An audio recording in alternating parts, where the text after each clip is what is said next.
Welcome, everybody, to another episode of the H3 Podcast live every Friday at twitch.tv/H3 Productions, except sometimes it's not on Friday. Thank you to Omaha Steaks, Lyft, MeUndies, and Honey for sponsoring this episode of the H3 Podcast. If you guys have any questions for us or our guest today, give us a ring at 818-214-8504. Next week, there's a lot of, there's some housekeeping stuff to get to. Keep it, so yeah. Just keep chilling. Keep that house. Keep chilling.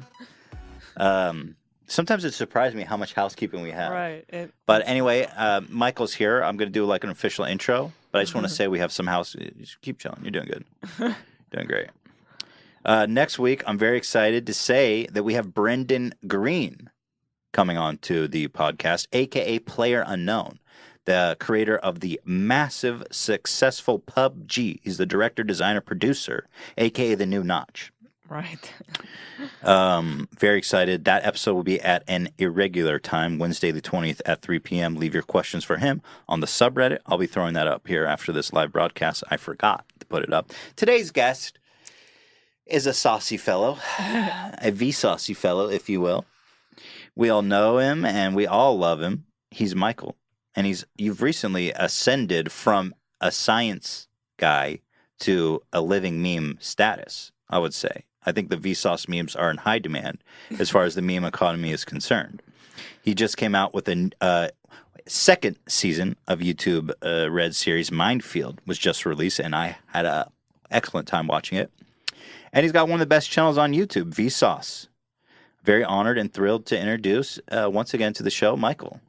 Thank you. Great to be here. Yeah, Great nice to be have you back. back. Yeah. After being here for the groundbreaking of this very studio, Right. I'm back.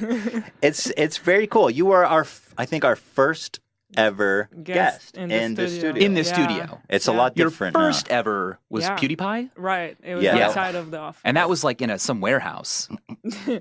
Right. He had like an Airbnb in LA. He was shooting Scare PewDiePie. Right. Season 2? Yeah. I don't know if that. Yeah, I think that was Yeah. season 2. Wow. And we all know how that one ended. A little Great season. Yeah, one of my favorites. I was in it, by the way. Did you know that? No kidding. Just like did- how you were in Minefield, where like it didn't work. Yeah. And so it was Right. kind of like, thanks for trying. It was actually much worse than that. Were I you was in a scared? full episode. I co-starred, me and Hila both, in an entire episode.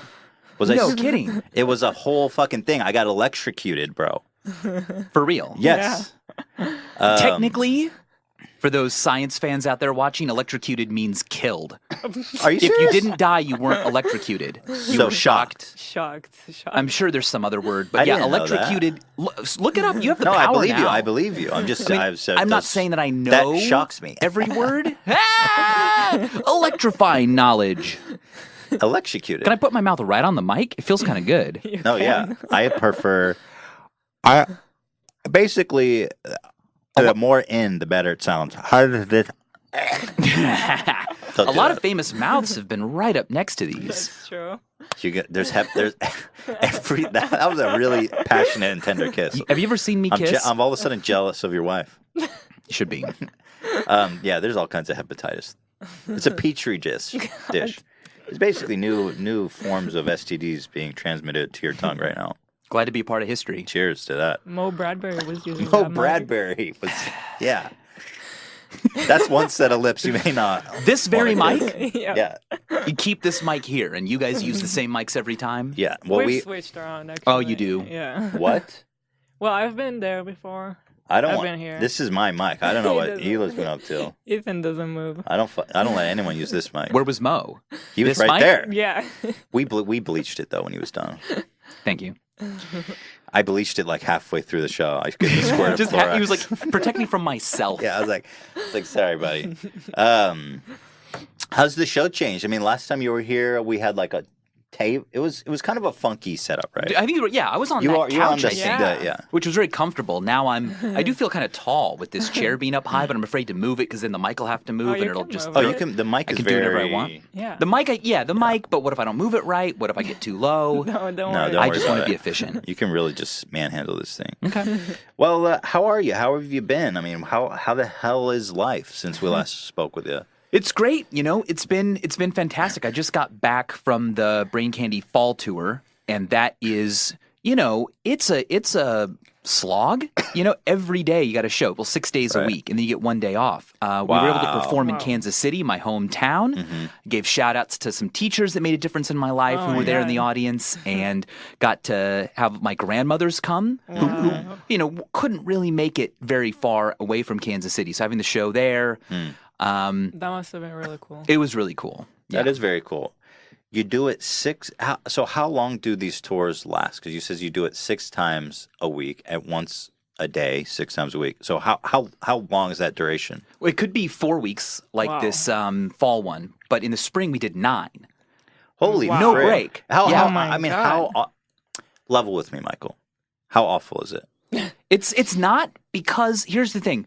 Adam Savage has been traveling and touring for years. He Right. knows how to make it nice. So we've got star coaches, right? We've got rooms in the back of these buses. We drive overnight. Right. You wake up whenever you want to, because you don't have to worry about the show until like 6 p.m. So you've got a day to just lay in bed, go to the dressing room. I can do a lot of work. I can still make my regular calls, and I can visit the cities. I'm away from home. I'm away from my cats. I'm away from my wife. I'm away from the Vsauce office, and Right. that's a drag. Yeah. Right. But meeting people in person is really important. You know, you can watch a YouTube video and engage with me that way, but when you meet in person, or when you turn your whole evening into just coming to a live show, it's a bigger part of your life. I think Yeah. you know, you Yeah. remember it longer. We've been to a show. It Yeah, was we saw really it. fun. It was a You guys were in blast. Costa Mesa, right? It was in Santa Barbara. Barbara? Santa Barbara. Yeah. That's right. Yeah, it was a total Yeah. blast. I remember. It's a total blast. It's a total It's romp. really fun. The kids, they love the goddamn balls. That's what I remember. The balls, well, they're free. Yeah, there's free balls. I mean, guys, Free balls. you're selling tickets to brain candy. What you should really be selling is free balls. Free balls. Come. Well, they're not free. You have to buy a ticket. It's Yeah. free. It's lots of balls, and then underneath in parentheses, brain candy. Brain candy. Yeah, Pay for balls. yeah. Pay for the balls. Yeah. Stay for the candy. Yeah, I found that to be true as well. I mean, when you meet a fan, that personal connection, or realizing that these are like real people watching your. Oh man, and the Your best content. thing is that, especially because I'm touring with Adam Savage, a lot of makers come to the shows. People who have a craft, people who love to make things, and they make us stuff. They make us wire sculptures. A guy made these Muppet type puppets of Adam and I that are just Oh my God. phenomenal. I mean, it's not like I tried. It's like I'm a professional here. Normally this would have probably been thousands of dollars, and I just made it because I love Wow. making puppets, and now I have a puppet of myself, which So you're very collecting good. treasures. collect treasures. That's powerful. yeah. How do you get nervous before the shows? I mean, this is a serious production, and there's a lot of people in the audience. It's a whole thing. They come out. It's a night. They come out. They watch you. I mean, you've done a lot by now, but walk me through the process of prepping yourself for that. And now, after doing it for so long, does the nerves still affect you? How is it? No, the nerves don't affect me now. They did Wow. for that first show, because I had never done this. I had no idea what the show was going to be like. We'd run through a few rehearsals with no one in the audience. Right. But luckily, you know, Adam and I are both pretty good at improving. If something goes wrong, if something needs to change, we can just do that on the spot. And you start to get really familiar with it. And then I've got a background of doing live performance ever since, you know, high school, giving informative speeches and that kind of stuff in forensics and debate. And so I got the butterflies out. Like, I feel comfortable. If something goes wrong, I can fix it. But yeah. I feel like I would be shitting my pants every fucking night. Yeah. We've toyed with the idea of doing a live tour, and I think I would have a breakdown. Well, It's you too might. much stress. You might, but not forever. You know, you I've get forever, over it. forever. Not forever. No, you would learn. Every night would be the worst night of my life. I feel like. You know, I disagree. Okay, You guys yeah. should do it. I like you your would- encouragement. Yeah, you'll be super nervous the first, the second, the third, but then you'll start to be like, man, I can't wait for this. I can't wait. Right. So it's a fun thing for you now. You go on stage, you do your thing, you look forward to it. It's really fun. I mean, it's the same show every night, but not really, because there is no script.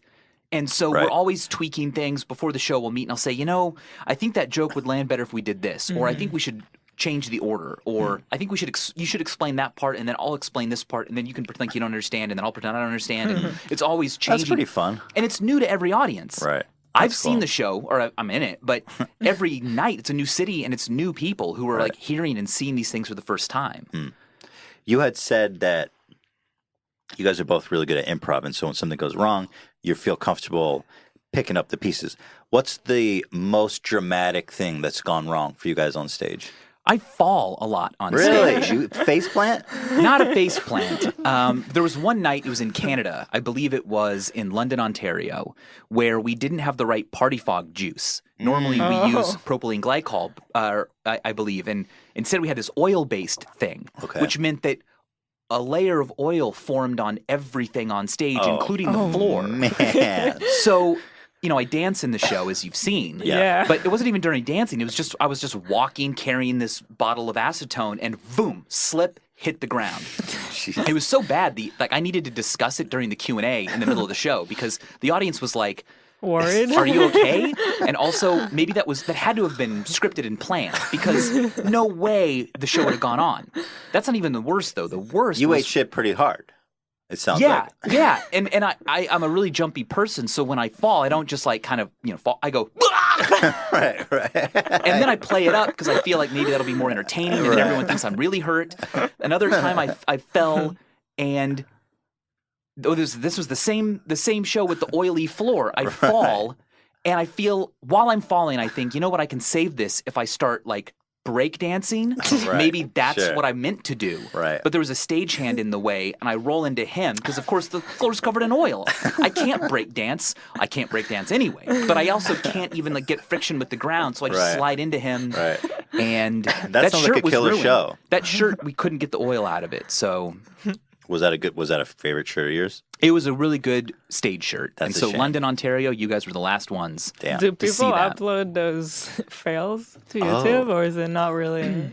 I haven't seen any, but I'm sure they. Wait, I see them on social. Michael, Dan and Ian, can you guys look up if there's Michael eating shit on stage? I want to get that up check here it if out. we have that. I know there's some just dancing and not falling clips out there. Oh my God, I hope that's up there. I mean, that sounds like a hell of a show, if I'm being honest. Yeah, they were very lucky. Yeah, they're very fortunate people.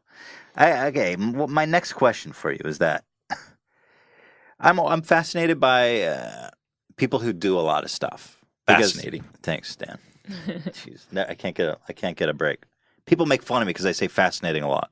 I Every found it time really I- fascinating. Fascinating. Every time I say fascinating, Dan hits the soundboard to mock me. Fascinating. Fascinating. Fascinating. I can't even say it. Do I get passes? Should I get some You can fascinating say passes? it's the F word. The F word. But the guests won't know what I'm talking about. Michael's just confused right now. He has no idea what's going on.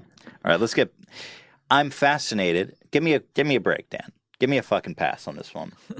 By showmen or productive professionals who manage so many things in their lives. Because I find myself always overloaded and I get flustered and lose focus when I have too much shit to do. So you're doing Minefield, Vsauce, Brain Candy, the Curiosity Box. How do you manage all these things at once and keep yourself sane and focused? I don't. I'm going insane. No, I think what it is it's about a great team to help you. You know, I'm involved with the Curiosity Box and help curate things, but there's a different team that packs them, deals with orders, deals with getting samples, and I love what I'm doing. That's kind of a cliche answer, but when I wake up in the morning, I want to continue reading about rigid rotational dynamics, because I just want to. And it happens to also be my job. But if I couldn't do that, I'd be kind of annoyed. So I'm really fortunate that my job happens to be what I do anyway when I have free time. But that also means that do I ever have free time? Yeah, I have to Yeah, take a break exactly. and say, okay, I'm going to stop learning and reading. Do you feel like you have free time? Do you feel like you need free time? Does being so busy all the time, how does that affect your life? It doesn't affect my life because my life was already, even before YouTube, the same thing. I just didn't have anyone to listen to what I had discovered, right? I would talk out loud to myself. But then with YouTube around, I could just turn who I was into A show. a show, right? And to get bigger than that, to do a live show, to do the Curiosity Box, to do Minefield, you have to have other people help.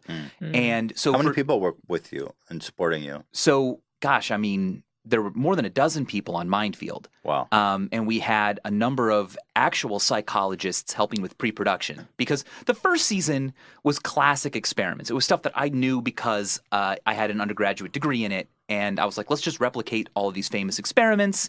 We know the result to expect. And we kind of, we know what we want to do. But for season 2, I wanted to go into what are psychologists doing today and how are they doing it? So we had to bring in people who were career psychologists who could then reach out to different universities and say, what are you doing? What can we help you do? We've got money. We've got resources. We've got, in some cases, cameras. Like an episode that isn't out yet, maybe it will be when you're watching this, was about the placebo effect and how we're enchanted by neuroscience, that we believe it can do more than maybe it really can. And having Minefield there as a documentary crew made people believe that the study was more powerful than it was. Because, of course, it was a placebo study. But it must be something if all these people are here with cameras. Yeah. If this, if Michael Stevens is here, it must work. And that was all part of planting that suggestion in their mind that they're going to get better. That's very cool. I'm looking forward to there's another 6 episodes coming on Minefield, or what's the deal? There were 6 out already. I think there are 3 more. There's 8 total, and so far 5 have come out. So over the next 3 weeks, the next 3 will come out. So I wanted to talk about the season 2 Minefield, actually, because you definitely, it seems, kicked it up a notch from season 1, and I appreciate you sacrificing your own body and mind as guinea pig. You dabbled in it a little bit season 1 with the deprivation, Yeah. but I loved the truth serum and I loved the ayahuasca trip. Tell me about how you guys came up with that idea.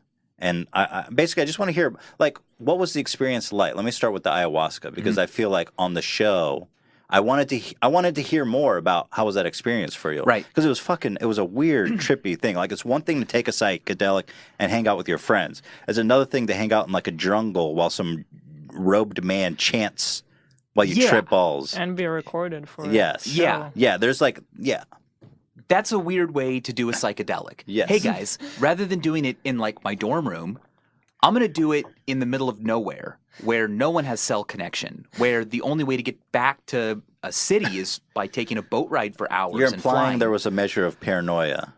There was a lot of fear, and I don't think, we didn't record a lot of that, but I was really nervous as the date approached because I couldn't say no. I could. I made it very clear that, like, look, if we're going to do this, we all need to agree that up until the moment I put it to my lips, I can say no.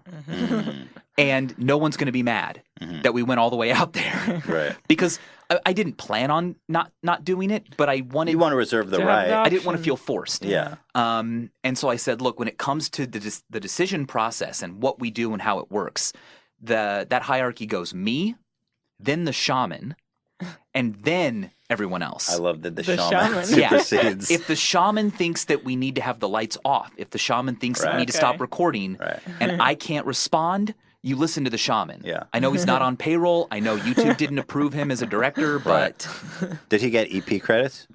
I don't know what he got. But he was a great guy. He was also our boat captain. Oh, he's Wow. he moonlights. Yeah. Yeah, he moonlights with the ayahuasca. Right. Okay. Yeah. But tell me about that experience, because I first of all, was it your first psychedelic experience? As far as my mother knows, yes, of course it Okay. was. All right. Yeah. She's not watching this. This isn't your mother's show. And so it was, man, I think the initial emotion I had before the ceremony was aggravation. Really? Yeah, because I was nervous, but I couldn't do it my way. What was your way? My way would have been to not have all the cameras there, to not have to make a show.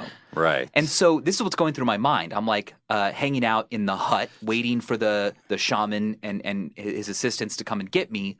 But I can't just get picked up and then taken to the ceremony. We have to, like, do multiple angles and takes. The experience couldn't be yeah. authentic. It was totally authentic, but I had a job to do during it. Right. Yeah. That was the hard part, that I couldn't just completely surrender myself to the Right. experience Right. as me. I had to be Michael, the host of Mindfield. Right. I had to listen to direction like, ooh, you know what? We have to do that again because like this light was in the wrong place, or we need to get the coverage of My the shot of you God. entering. And I'm fine doing that, but I had bigger things on my mind. And Like so, colors and shapes. well, not even then yet, because I hadn't even weren't- taken it. yeah. Okay. I didn't even know what kind of colors and shapes are they going to be. It was frightening. Okay, so then we've got a crew of people, right? We've got something like 8 people there, and they've got microphones all around. And usually you do this in the complete darkness. That makes for a terrible show. So we had to have lights installed, which made me really self-conscious. Right. Because not only am I being watched and surrounded by people, You're expected to perform, which I can only imagine would be such an awful feeling while you're tripping balls. right. Okay, so expected to perform was another concern I had. So I also made it clear that if I do nothing Right. but lay there catatonically for 8 hours, you're all going to be happy. Agreed? Yeah. Because I don't want to have any responsibility or obligation because you're in a different state of mind. Yeah. And I can perform. That's my career. That's my job. I'm used to that in this state of mind. Right. If I get hangry or grumpy or happy, I can still do those jobs. But I wasn't familiar with what it was like to be in the state of mind that DMT creates. So luckily, we had all that figured out, and it wasn't that big of an issue. But I felt really unhappy that I had to have all these eyes on me. And then as the drug started to take the effect, I felt feelings of guilt. Because Really? here I am, I was paid to fly to Peru to take drugs. And only I got to take them. No one else on the crew had signed the right insurance paperwork or would probably be able to do their job properly if they had also taken it. That So would have been interesting, though. it could have been interesting. Maybe season 3. The boom whole guys crew yacked is out. fine. Yeah. I mean, the shaman drank some. You know? Okay. I God didn't know bless he him. would do that. But when he took a dose, I was like, Were you a little concerned when you saw the shaman dip in? yeah, because I was thinking, wait, I thought you were You're the my one watching guide. over me. You're my guide, bro. Yeah. But let me tell you this: when the effects got stronger and stronger, my feelings of fear and guilt and the self-awareness of all the cameras on me, that every motion I did was going to be caught, and if I sat up, they'd have to reposition cameras, and I'd be aware of that. And what if it didn't work? What if they needed to give me some kind of direction and I wasn't in the right state of mind? I eventually realized, hey, as annoying as it is to have all these cameras around, if we didn't have the cameras here, there wouldn't be a show. And I'm doing this for the audience. I'm doing this for Robin, the researcher who was there. It's not about me. All of these concerns about, hey guys, stop walking, that noise is frustrating, or stop asking for the coverage shots. That's my job. It's for everyone else. This is not for me. And starting to think about, I need to just give. Robin, come do the EEG scan. I'm ready for that. I didn't want to, but then I realized by allowing you to do it, I'm giving. It's not about me and what I want. It's about what everyone's here for. So that's a lesson I took That's interesting. from that afterwards. Interesting. Yeah.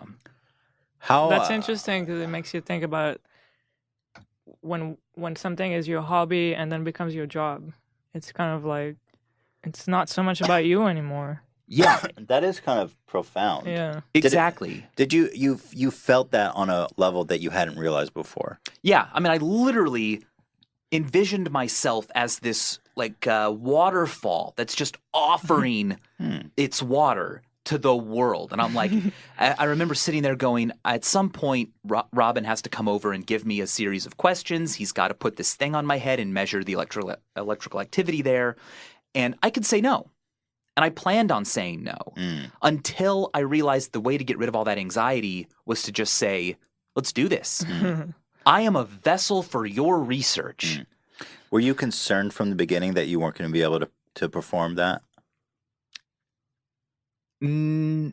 No, I wasn't really concerned because I figured even if it all completely is messed up and we don't get everything right, that in and of itself is a story. Whatever happens is good. Whatever happens is good. Well, how did the experience match up to your expectation? Let's just assume that you've taken other psychedelics. Let's just imagine a world where you have. How would that hypothetically compare to your experience? Well, it's different for every single person. but anxiety was my biggest fear because once you've drank the ayahuasca, you're on the ride. Like you can't take the antidote, Right. you know? And the first ceremony was really pleasant and quite low in its dosage. The second one, within 20 minutes, I was like, oh no. You took twice as much, as I recall. You took like a third of a cup the first time, and then 3/4 of a cup. That's right. Yeah. And it happened so fast, I had lost control. I no longer was like observing what was happening. Things were just happening to me. Right. And my heart started racing. Right. We had a medical doctor there, which normally you don't because it's not dangerous physically. But YouTube requested that we have a doctor there. Yeah. That makes sense. Yeah. And so but here's the thing. My heart was going, it was literally beating very fast. there's a moment where I touch my chest and I'm like, yep, it's really happening. But then I thought, how do I let the doctor know? Because I can't think. No, this is not how I normally feel. Is it weird if I just say, hey, help? Right. They'd be like, what? How are they going to interpret that? Yeah. And so I thought maybe I'll just ask for water, Maybe that will tether me back down to reality because someone will have to bring me water, and that's a really mundane This is normal so. thing. I've been I feel like I've been in that headspace Yeah. of trying to you're stuck between the ethereal world and the physical world, and trying to make sense of being in another place, and it's frustrating. I hate that and feeling. it's frustrating because I was probably most consumed not by anxiety, but by the feeling of how do I relay and describe what's happening to me later, Yeah. because that's what always annoyed me about discussions of psychedelic experiences is that it all felt really vague and hard to empathize Abstract. with. And now I know why. It's like describing colors to someone who's never seen. It's a completely different state of mind. Right. And so Every psychedelic experience I've had, I've hated it. I don't know why. Would you say it doesn't sound like you quite hated it, but it seems like it was marked with some negative feelings. Exactly. In my experience, I always have a lot of. I think my problem is I'm too anchored. I never really let go, and you're always resisting the urge to just kind of float off, and you're trying to hold on to the earth as you're floating to the sky. I think getting over that resistance is a big part of what psychedelics teach you. Right. I didn't break from that, but I'm aware now of its existence. I know what it feels like. Robin Carhart Harris from Imperial College London, who came with me, didn't say I had a bad trip. He describes it as a challenging trip. Yeah. I like that. I'm still glad that I did it, but I'm not I got to do it again. And I think that's fine. That's exactly it's fine. Yeah. I think if you're so that eager to return to that state of mind, you're probably having some trouble dealing with the actual physical world. If you're so eager to embark out there and on a leave. daily basis. Yeah. I don't know, but I know that there's a bonus clip where we spoke to a woman who took psilocybin as part of this What is coping that? with Oh, death. that's like mushrooms. Yeah. She took a pill through a study at NYU, and she worked with these researchers for months, and they crafted a pill just for her based on her weight, based on her past. They knew what dosage to give her, and I think she felt incredibly safe. She wasn't in the middle of this brand new place. This was therapy for coping with death? Yeah, Her death. Yeah, because she had been diagnosed with cancer. And to confront your own mortality is obviously frightening. But they were experimenting with how psychedelics can help you deal with those feelings. And it was a phenomenal experience for her. She tells a story of seeing a table with all of her family and friends, but also death is at the table. And she realized, death's invited, of course. And ever since, this happened years ago, ever since she's felt much better. She's felt healthier, and she only took that one pill. It's not like she has to take So one every month. interesting. It's one dose. That's awesome. I think psychedelics and drugs like that really have a lot of value to our society. It's just it's a shame that they get stigmatized. And I think that stigma itself is what contributes to a lot of the negative feelings you have when you take it. I think so too, yeah, because you start to feel like, oh my gosh. I'm doing something wrong or I'm dangerous. doing something wrong. Yeah. In fact, I had this thought that cracked me up during that second ceremony where I was like, you know what? When the shaman lights the candle and says that it's over, first of all, it's very comforting because he knows how long these experiences last. When he lights that candle, it's proof to me that the effects are only going to wear down from now. I mean, it takes a very long time, but they when you're going down, you start to regain control. Anyway, I'm thinking, once he lights the candle and like the crew's done, the first thing I'm going to say is, I can't believe I'm going to have to tell my mom I did this. And that made me crack up because it just sounded like such a funny thing. I didn't wind up saying it because it just felt like a joke when the experience was really dramatic and poignant. But I forgot what I was about to say. You were talking about the stigma, how it makes the experience. I think that if I was part of the Shipibo indigenous tribe where this is a medicine prescribed all the time, I would not have felt the same kind of, am I a bad person? Right.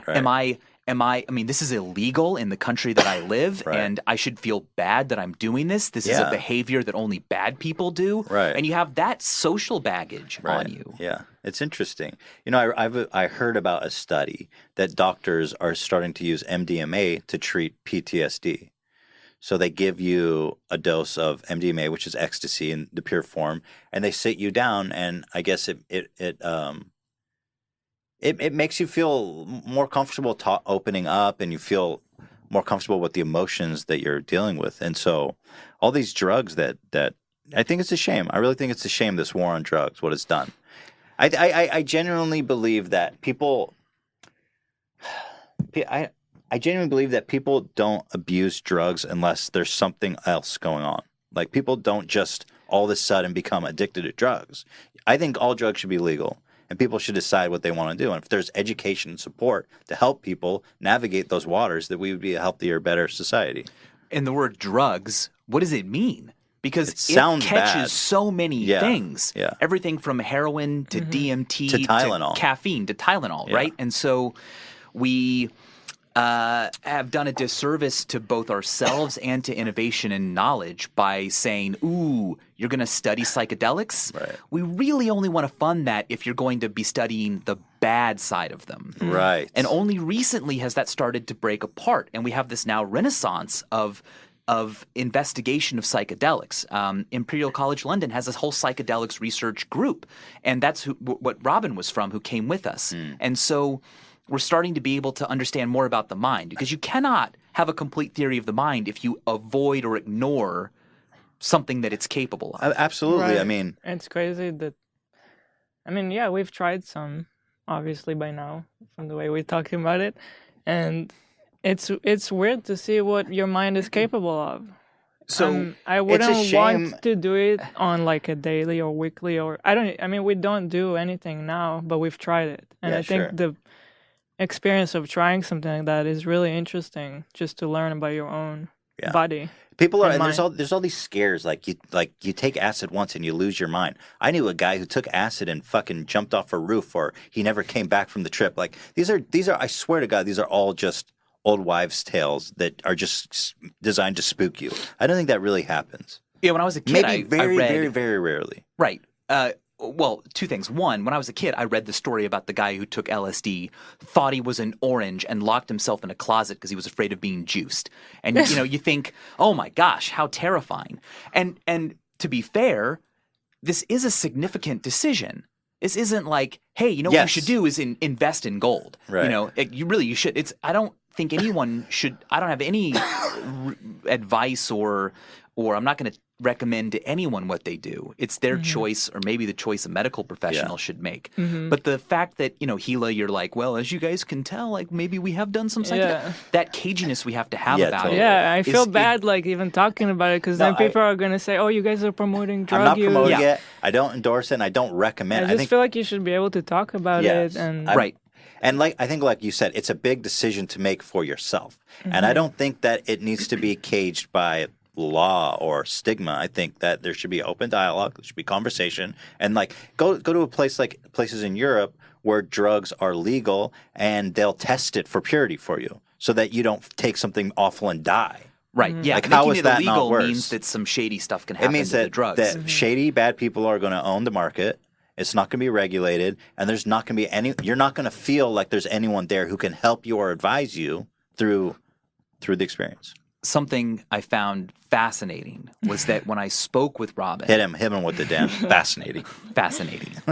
I asked Robin, the head of the psychedelics research group at Imperial College London. I'm like, so what's your experience with psychedelics? Right. Assuming she's done it. Robin, Hey. Robin, like Batman and Robin. Right.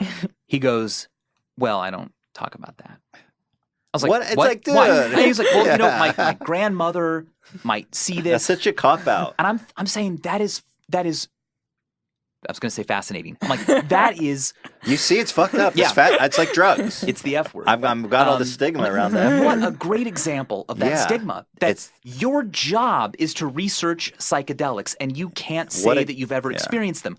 What other scientist does that? Oh, I study gorillas. Oh, have you ever seen any? Oh, no. Yeah. I would never look at a gorilla. Right. I talk to people who have looked at them. Yeah. Or imagine an astronomer who's like, yeah, I've been studying the stars and the motions of the planets. I've never looked up. Yeah. Don't judge me. I don't look Yeah. up. I talk to others who have, and until we break that barrier, I think we're really missing out on a big part of the human mind. It's such a beautiful paradox, I think, of this guy. I love it. Even on a personal level, he's like, no, I don't talk about that. Yeah. Anyway, listen, let's roll to a break. Quick thank you to our sponsors, and we will be right back with your boy, Saucy Vsauce. Thank you to Omaha Steaks for sponsoring this episode of the H3 Podcast. Listen, Omaha Steaks is a product that I am fully behind. You know that scene in Pulp Fiction where they open this mystery chest and it's like glowing orange? Well, that's basically what they send you.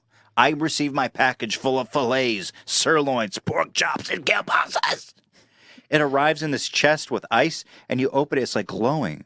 It's like I'm enlightened when I open this thing. It's unbelievable. Let me tell you about Omaha Steaks. For $49.99, you can get my family gift pack. When you go to their website and search H3 in the search bar, that's 75% off. This is high quality meats, my friends, for $49.99. Listen to what you get. 2 fillets of the mignons. I knew a guy who once said fillet mignons. He was Australian. He was Australian. Apparently that's what they call it in Australia. But I didn't know that. I'm sitting at a restaurant with this guy. He goes, I'll have a fillet mignon. I'm like, you're not, people aren't that dumb. If you're that uncultured, you don't deserve a filet mignon. Mignon. I just thought it was funny. Fillet mignon. You get 2 fillet mignons. You get 2 top sirloins, 2 boneless pork chops, 4 boneless chicken breasts, 4 kielbasa sausages. Hold on, let me catch my breath. 4 burgers, 4 potato au gratins. My favorites. Yeah, these are actually incredible. I don't care about the meat, the potato. Hila, the meat is incredible. The potatoes are good. I'm not going to take that away from you. It's a huge potato ball that's like, it's like mashed potato in a ball. Yeah. It's like, what genius made this? You get 4 of those. 4 caramel apple tartlets.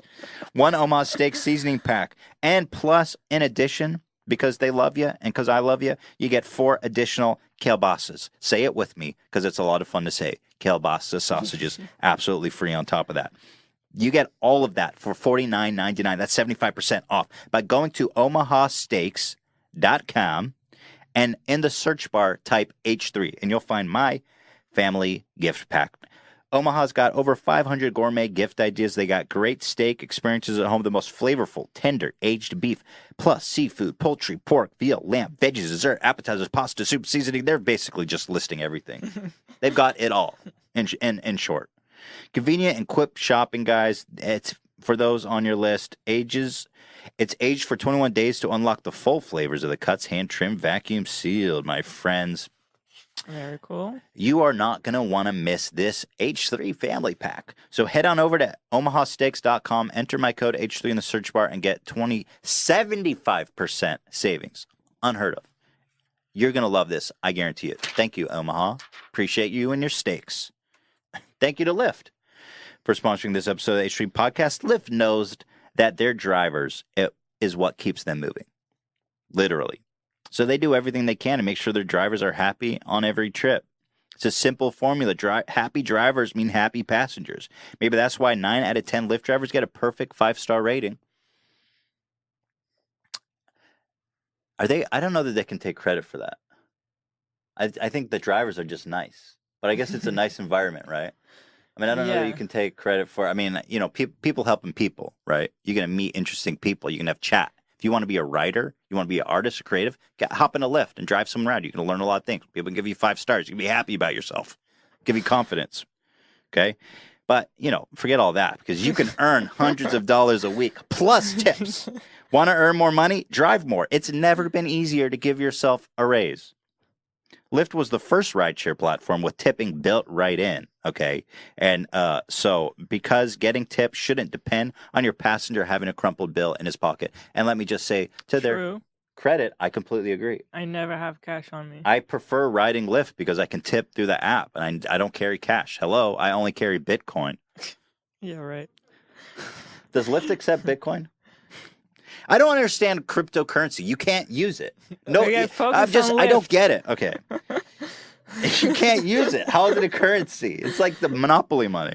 You keep 100% of the tips and they add up quick as heck, my friends. Drivers have been paid over $200 million since this feature was first introduced. Express Pay lets you get paid almost instantly, except waiting for weeks and hope maybe not even getting paid at all by these scumbag employers out there. You don't got to deal with that when you drive for Lyft. Lyft has taken the guesswork out of pickups. The new AMP device uses color coding to help passengers find their drivers, guys. So listen up. Join the ride-sharing company that believes in treating its people better. Go to lyft.com/H3 today, and you will get a $500 new driver bonus. That's 500 clams for a new driver bonus. That's Lyft. lyft.com/H3, lyft.com/H3, limited time only, and terms do apply. So thank you to Lyft for sponsoring us. If you're in the market if you're trying to pick up some money, consider supporting us with Lyft. And if you want some dang meats, please consider supporting us with Omaha Steaks. Thank you so much for watching. Let's get back into the sauce. And we're back. H3 Podcast with Vsauce.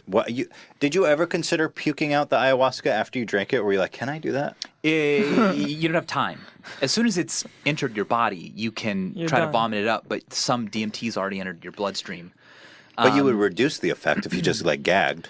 Maybe, yeah. I mean, it would have to be the case, probably right? Be a rough start. Vomiting and diarrhea or not diarrhea, but lots of pooping, could be solid, I'm assuming, is a big part of the ayahuasca experience. And it's how nice. Something they're prepared for. I had a puke bucket there. There are bathrooms there that you can be taken to. Was that captured on film? Never happened. Never happened? I never even felt like I had an upset stomach. Interesting. And I've heard of shaman who encourage that. It's part of the process of kind of purifying yourself. And there could be a legitimate medical reason that it's good in that you can flush out harmful bacteria if you really are having some intestinal problems.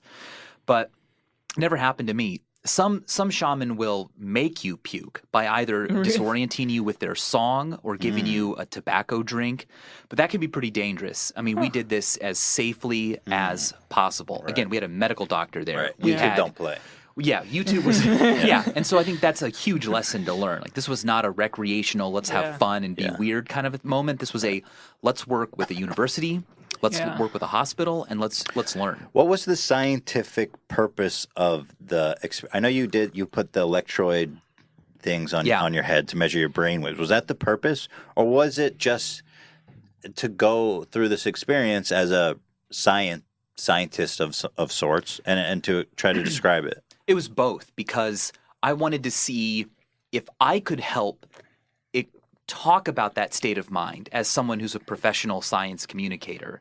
But at the same time, no study had been done that was that environmentally valid, literally done in the Amazon with those songs in those languages in that location. They're usually done in these very clinical hospital environments where you're in a white room and you're in a big city. Right. So we were able to look at that and help the researchers learn what variables to worry about, what kind of technology works. Obviously, it's not an experiment. It's not like, oh, we had a whole sample size and a control group. It's just one person. You've got an N of one. So we're not pretending. Yeah, we're not pretending that this is some experiment. It was more of a kind of pilot study to see what is it like to go to these retreats and try to collect data. Can we find anything interesting? Is this particular EEG helmet going to give us enough data, or is it too noisy and all of that? So we learned a lot in that case. I felt a little bit cock-teased by that experience because you guys were saying in the show, you did it the first time you took a small dose, the second time you took a larger dose, and you guys were saying, I almost had an ego death. I know. I was almost there. Yeah. I didn't quite get there. Yep. And then I was like, oh, great. Well, I can't wait for the third one when he gets there. I know. And then I was like, wait, there's only 3 minutes left. I know. What happened? That's what happens when you are doing it for real and you don't know what the result's going to be. You know, we have a lot Did you consider doing it again, though? Because you could have taken more. I could have decided, because a few hours in that second ceremony, I realized, oh, you know what? I can't get back to that ceiling that I was afraid of and turned away from.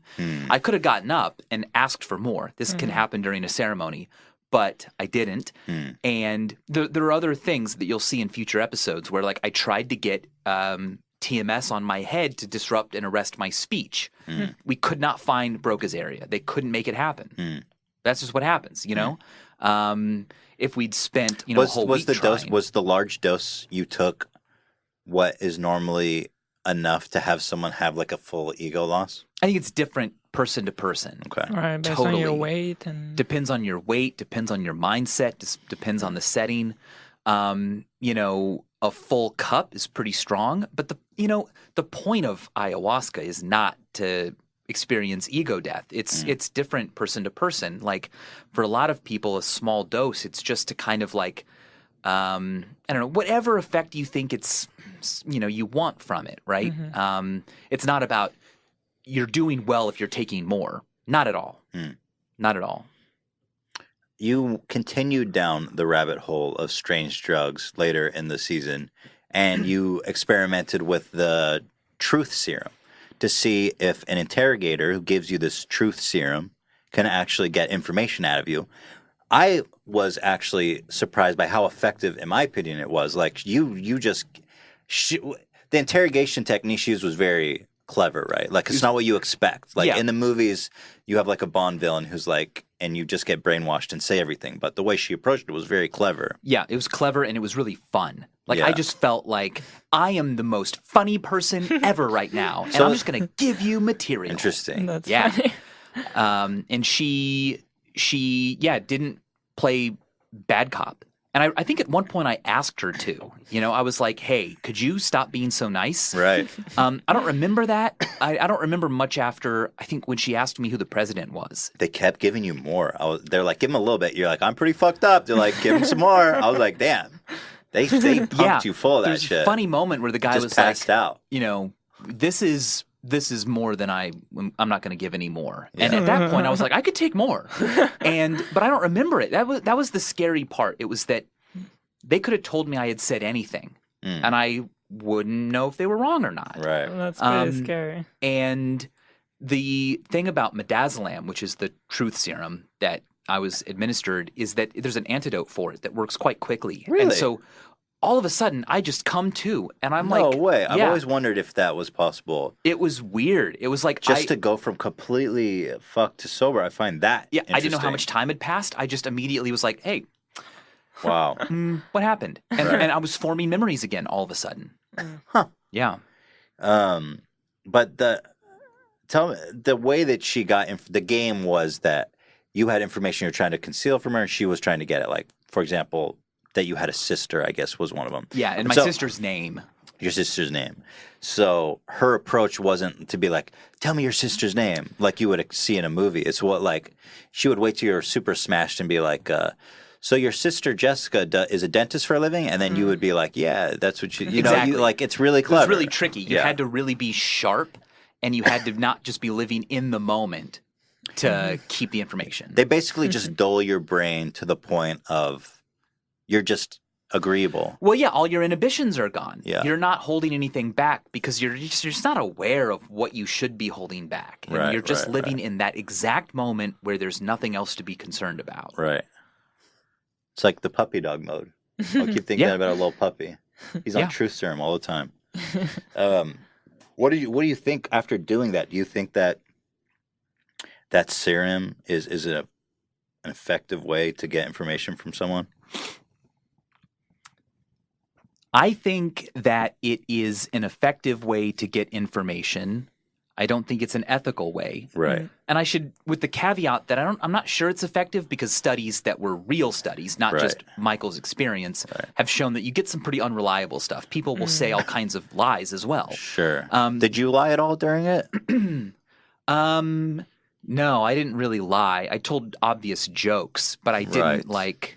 I can't see lying in that state of mind, but I think know, it's just unreliable. It was hard to construct a lie that I knew was a lie, but I maybe could have, or someone, has been shown in prior studies, they can just confabulate all kinds of made up stuff. Just like a dreamlike state where you're Yeah. just following some random thread in your head. There's also the ethical dilemma of, can a person be forced to confess against themselves? Sure. Right? If what you have to do is torture someone or administer drugs intravenously to get the truth, is that really the way we want to get the truth? Right. What's more important? And ever since the days of torture, we've been hey, you cannot self-incriminate. If we have to resort to that, it's not worth it. And there's something kind of beautiful about that. Yeah, totally. I agree. Oh, it's completely unethical. I just found it's really interesting to see, because truth serum always seems like something that's just ridiculous. Like, how could that possibly exist? Yeah. But that real world application of it was like, oh, that makes sense. Yeah, I mean, truth serum is a terrible name because it makes it seem like some Right. fictional sci-fi Yeah, drug that like from a comic finds book. the truth. Right. In reality, it just makes it harder to conceal and lie. Right, exactly. I think the most interesting thing that you confess to while on the truth serum is that you prefer making Vsauce videos to Minefield. Yep, I had That slipped right out. I had no memory of that ever happening, and it wasn't until I was one of our writers was like driving me home, months later, and he was like, "Oh," because I wasn't supposed to know what I'd said because they wanted me to watch the footage back on camera, and he spilled Did you the watch beans. the whole thing back? Watch the whole thing back, yeah. And And you were really genuine. The interrogator's like, Michael, do you prefer doing Vsauce or Minefield? And you're like, you were just very passionately in favor of Vsauce yeah, in the show. and I felt bad because if I hadn't have been under the effects of midazolam, I would have given a more diplomatic answer. Yeah. But I think the truth should be out there. Now, I love making Minefield, but as you can imagine, Minefield has a deadline. It's got schedules. It's got You don't all have of to this. defend. You don't, It's a lot more complicated. Vsauce comes out when it comes out when I'm ready. I thought it was a great moment because it really exemplified how unguarded you were. Yeah, You know? totally. Was there anything else in that interrogation? You don't have to tell me what it was, but I was curious. Was there anything else you said during that where you were like, oh, fuck, I can't believe I said that? No. Okay. No, and so when I saw the original cut, because again, I'm not editing Minefield episodes, but I'm watching and we're screening episodes, so I'll see one like 4 times throughout the editing process. But You initially, give notes? You don't involved in the editing oh, I process? give a bunch of notes, And then they I'm come not back with sitting another- there doing the Looking edit. over the shoulder of the Yeah, editor. but I remember watching the first cut and going, we got to include more of the truth serum experience. And so I got all the footage, watched all of it, and made notes. And I was like, we got to include all of this. Like, even if it's not scientific data, it's still interesting. Yeah. So the stuff that we cut, because you have to cut for time. That's Sure. the bummer. Like, the whole thing But it's lasted YouTube Red. Who 40 cares? minutes. Well, Why do they care about time? I think audiences care about time because if you show the whole experience, all of a sudden the whole episode becomes 3 hours long. So we have bonus clips this season which allow us to show That's cool. more. Like when it came to false confessions, I was like, we have to include a raw, uncut false confession. Right. Because even though there's a whole lot of stuff that we can cut for time, like just the pleasantries, the hellos, the conversations that go nowhere, I want everyone to be able to see, beginning to end, how it happens. How you get a regular person to confess to a crime they never committed. I'm horrified by that. Yeah. And well, I think a lot of people have seen the documentary Making of Murder. Yep. And it wasn't the main guy's story that disturbed me. Honestly, it was his cousin. Yeah, Brandon, I believe. Yeah, Brandon, who went to prison. He just got out this year. He was thrown out by a federal judge. He was in prison for 12 years in the prime of his life. You see him now. He's like this grizzled adult, like shell of a person who lost the prime of his life. The guy is mentally handicapped. I mean, you can tell throughout. He's like a simpleton. He's like Lenny from Mike. Should not have been interrogated. He shouldn't. And so these cops are grilling him for hours and hours and hours. Having been through that yourself and having produced it.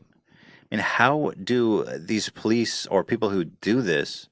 How do they justify it to themselves? Because certainly people don't just think of themselves as evil or wrong. Like in their minds, that's completely justified. That's an incredibly important point. That very few people on Earth are like, you know what?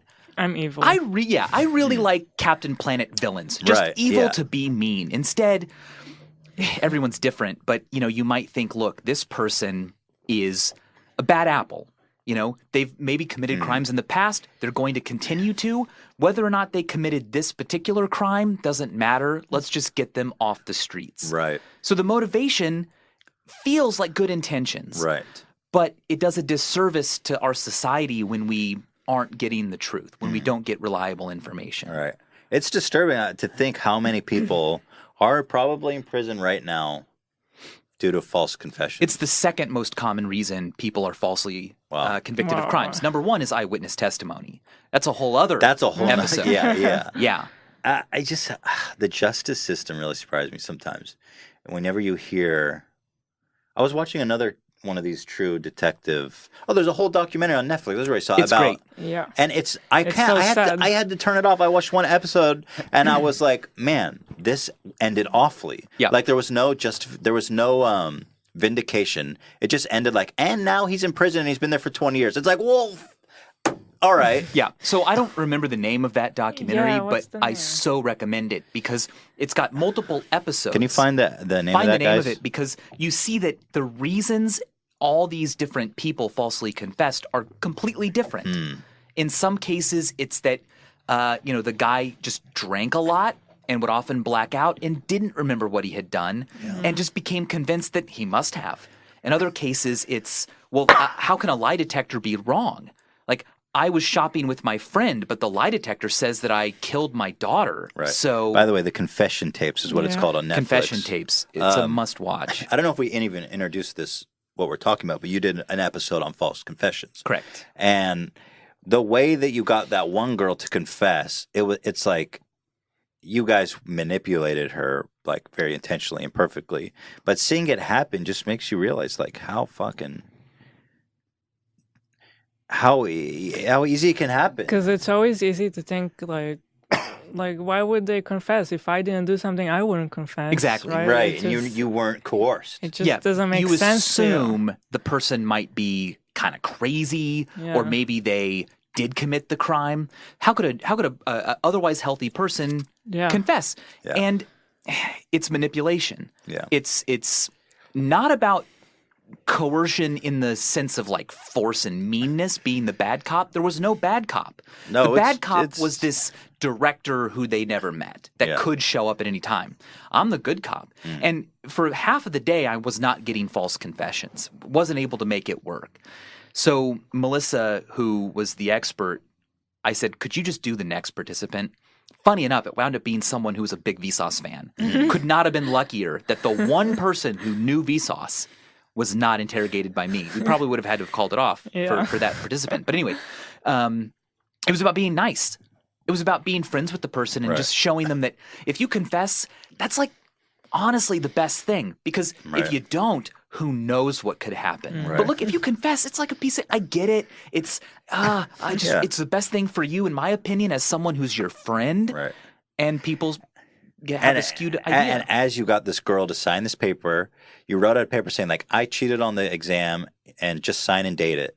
And in my mind, I'm playing it through my head, the stories I've heard of people who just signed that paper so easily and then Next thing they know, the police come in with handcuffs and they never leave prison again for their whole lives. Yeah. And the thing that stood out to me about what you did too is how much practice it took. Yes. You don't just accidentally get someone to falsely confess. Right. You have to be an expert. You have to be a professional. You have to be trained. You have to know exactly how to manipulate people. And so to me,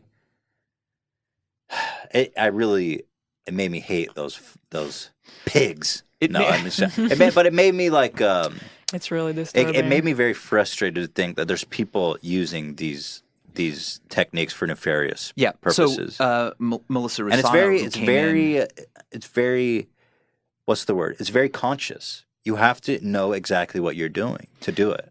Yeah, you do. And again, it's hard to know what people's intentions are. Often they're not bad. Instead, it's like, I'm convinced you did it. Yeah. And now it's my job to get a confession, and it doesn't matter how I get it. It doesn't matter if I sort of. Well, that's a shame. That means there's something fucked up in our justice system where there's not more emphasis on the truth. Yeah. And there's more emphasis on booking them. Yeah, I think what we need is a better way to analyze whether someone's telling the truth and cooperating or not before the decision is made that they're guilty. Time to get that confession. Because once you have a confession in a court, it looks pretty bad. Yeah. No matter what the evidence says, if you've confessed to the crime, a murder and a rape, it's kind of a closed case. Yeah, it's done. So, I don't know all the details of the legal system, obviously. I was just interested in the psychology of how do you get someone, how do you manipulate someone into just saying, you know what, I'd rather cooperate and do what you say than stand up for what I really did. And the thing is, how much time did it take you to get that one girl to falsely confess?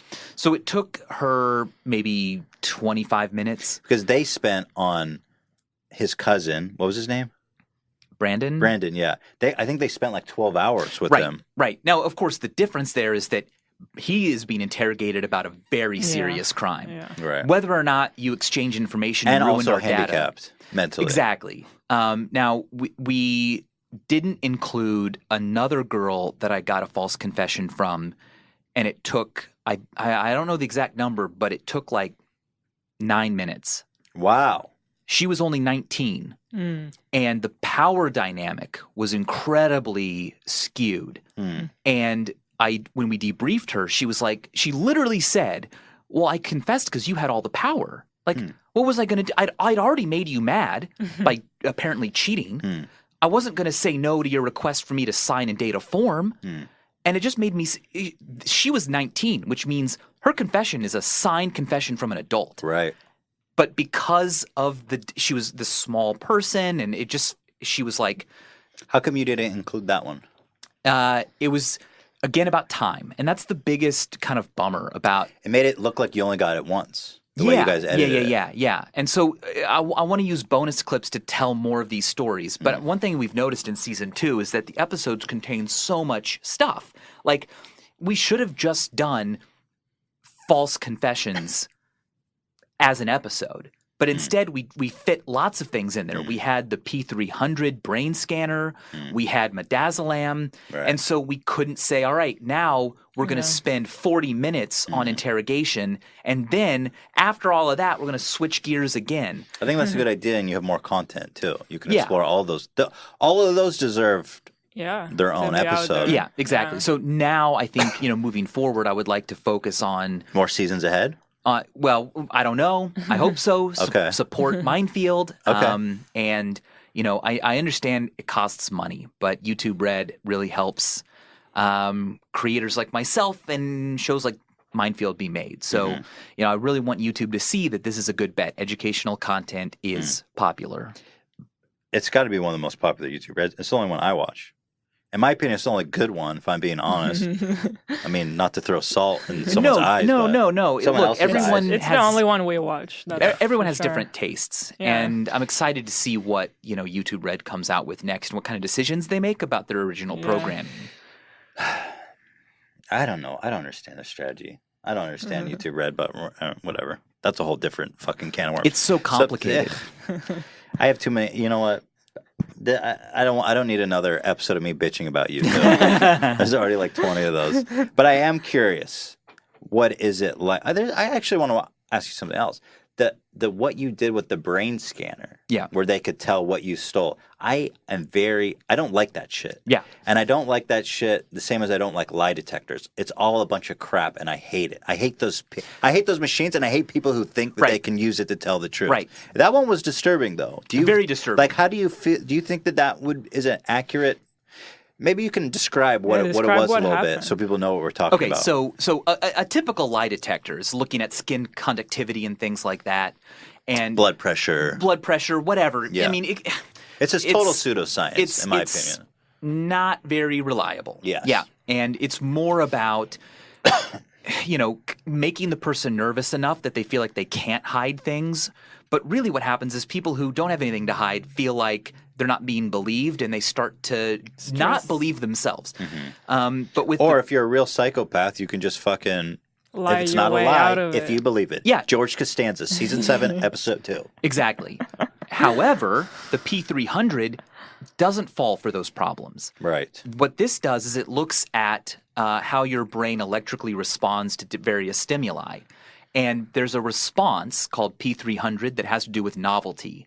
So if something is new to you, you'll see an effect. But if you've seen something before, it's different. That's what it measures. That's what it does. I thought it was measuring the familiarity and not the novelty. They're related. Okay. It's something like, look, if you really didn't commit this crime and you've never been to the crime scene, you never would have seen this door. And you have no control at all over how your brain would react to that image. You have no voluntary control over whether you recognize something. Right. You can't show me a picture of my mom and have me go, nope, I'm not going to turn on the recognition switch. It just happens. Right. But it sounds like there could be room for mistakes to happen with something like that.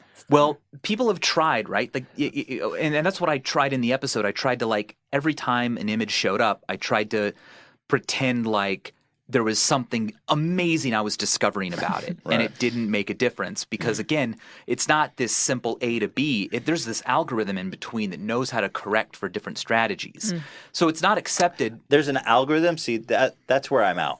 I don't buy. Like, if the brain is actually sending a signal, I'll buy that. But if they have a man-made algorithm that reduces... Sure. That I don't buy. Right, because then you wonder what's in between. Well, algorithms are fallible. Human work is fallible. If my brain shoots off a signal every time I see something that I recognize, that's compelling. Right. But if these guys are, I don't know how they can make an, you know what I'm saying? I get what you're saying. I mean, what their algorithm tries to do is better read that recognition signal and get rid of noise or other things you might be trying to do. Like with a regular lie detector, if you clench your butt cheeks every time they ask a question, your that blood messes pressure up the goes data. high. Exactly. Yeah.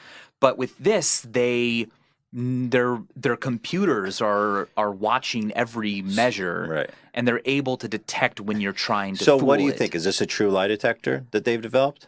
I believe that it is the most reliable truth detector out there. That's terrifying. And it's terrifying, and that's why it's not accepted by any court. That's unethical, in my opinion. Exactly. So Craig Stark, actually, who was on the video games episode, he had, I don't know if I can say this, but he's been involved in these kinds of discussions. Like, should a prosecution be able to force someone to undergo a functional MRI or any kind of brain scanning lie detector? And there are two issues. One is that if it is really good, maybe that's bad. Because maybe we should be allowed to have privacy in our own minds. Yes. Secondly, if there's a chance that it's not reliable, that it might have a wrong result, a jury is easily swayed by, well, I'm wearing a lab coat and this thing cost $1 million and it said that you did the crime. Right. What are you going to do? You're going to believe the science. Yeah. Even if in reality it could be 50-50. I don't like, you need privacy in your own mind. We can't have this all powerful machine that knows when you're lying. The social implication of that is awful. It's like a dystopian future. Yeah. And again, there's a chance that it's wrong. I feel like there's always a chance of something to get wrong there. It's like the like, what if there's a door that I don't necessarily know but maybe I've walked by that place. Oh yeah, Exactly. Like, sometime in my life, and Yeah. it reminds me of something. You know what it reminds me of, this machine? It reminds me of that fucking Tom Cruise movie. It was by Steven Spielberg. Dystopian future. You got it. Minority Report. Minority Report. It's the Minority Report. Yeah. So we have to be really careful, and I You know feel that, like Eli? Yeah. we're going to have more and more discussions about this as the technology improves. And weirdly, I think, we might have to start saying that some methods of learning, some methods of knowledge are off limits. I did an episode on, is all really fair in love and war? And I looked at the Geneva Conventions. I looked at things like, is it... Not all countries have this kind of a law, but in the U.S., your spouse cannot be compelled to testify against you. Because in America, there's this feeling that if we have to ruin a marriage to get the truth, we shouldn't get the truth. Because the marriage is, more important. And there's a lot of religious overtones there. Like, that marriage is under the umbrella of God. Right. And us determining whether you embezzled these funds, that's our concern. And if we can't prove you did without ruining your marriage, then you're free. Yeah. And not all countries do that, but there's something very philosophically powerful about the notion of, if we're not going to go after your family to find out what you did. I think it's the same with parents, right? Some states have the law where the parents have to cooperate, or they don't. If like their son, for example, is a suspect of murder, then in some states the parents don't have to cooperate with the cops. I think it's great. I think there needs to be some things more important than, or not even that, but there needs to be some boundaries, right? Right. And that doesn't mean that there's no way to find the truth. Like, look for evidence elsewhere. Yeah. But I think there are other protections about privacy with your attorneys, with clergy. Right. What I say in this religious context to a priest in a confession, I should be free to have that relationship and not withhold stuff and keep it to myself because it could be used against me. Right. Because then where are we? What was it like working with YouTube executives? Because you had expressed, you preferred Vsauce. So let's just shit on YouTube a little bit here. No, I'm kidding. But what was it like having someone else over your head? Because me and Ela toyed with the idea of having a show. Yeah. And I think I underestimate how annoying or awful or that would be, having someone all of a sudden, you've had creative control your whole life and you've got some guy over your head telling you what you can and can't do. Yeah, we're all so spoiled by the fact that we can make whatever kind of content we want as long as we're not breaking laws. Right. That's the way it is. Sometimes it means that it's worse because you should have taken someone else's advice. Sure. Other times it just means that what you're making is more authentically you. I think that in this season, YouTube and the production company and myself and the whole crew, we got much, much closer to understanding what science communication can be and how to, make the right show. I think that for all the disagreements I'll have with YouTube saying, that's boring. And then I think personally I'm probably a bit too precious about, we got to put more facts, more explanations, more just me talking about the thing. I think when you find the right balance, you can reach more people. That would drive me crazy. Some asshole telling me that's boring. I'm like, who the fuck are you? It's not do you ever so get like much. do you ever feel yourself getting like righteous or No, not I never but really like have defensive, right? Like, well, fuck are you? It's not boring. It's my show. No one ever said anything was boring. It's Okay. more like, here's my concern about this, right? And then it gives me a chance to externalize why I think it's important. And that's valuable because when it's just in your own head, you don't always know what your instincts are telling you or how to vocalize them. But when you're forced to sit in front of someone and say, here's why I think that, we should release the false confession with no edits. Yeah, but if you don't edit it, there's going to be a lot of boring stuff. And I'm like, well, but I'm not doing it for the views. I'm doing it for look the look at this educational slice of it's a human zoo we're watching. And by thinking that out and in defending it, I understand it's a thesis. myself You're better. defending. Yeah, you're a real half glass full guy, aren't you? There you go. Yeah. All right, we come up on our second break. We've got tons more sauce to be. And we'll take some questions. Yeah, we take some questions. Guys, give us a ring. Pop up the number. What's the number? Let me read it to you guys here real fast. You know, let me pop up here. The number is 818-214-8504. Give us a call if you got some questions for your boy Vsauce. We'll be right back after this commercial break. See you guys soon. Thank you to MeUndies for sponsoring this episode of the H3 podcast. These guys make the best underwear. End of period. End of period. Whatever that means. End of sentence. If you wear underwear, you need MeUndies. It's that simple. Every year, Hila, thank you for showing. I'm showing it in movement. I'll tell you, you could dip my Fruit Loops in that milk, if you know what I mean. No. I like to dip my Fruit Loops in that milk. Anyway.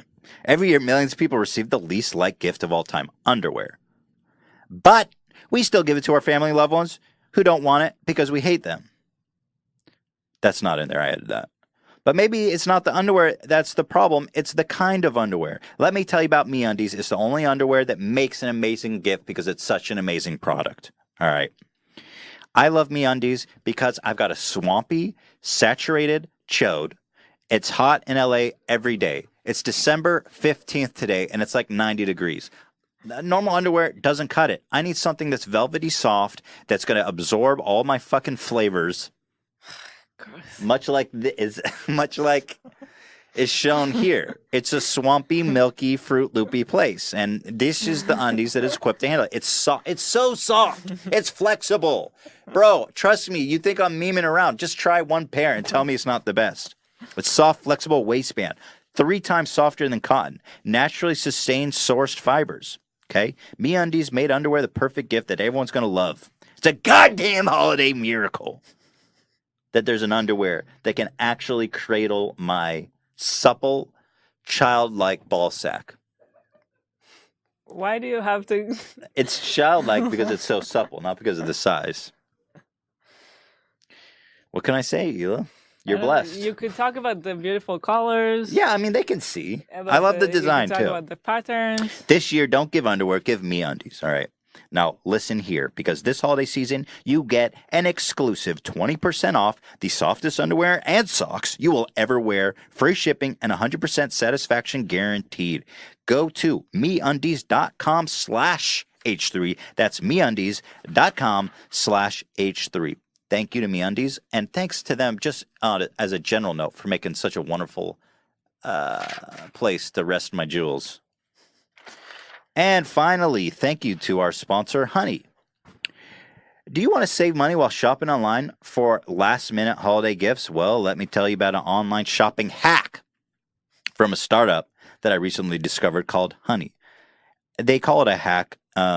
It's one way to refer to it. You could also call it a plugin, a browser plugin.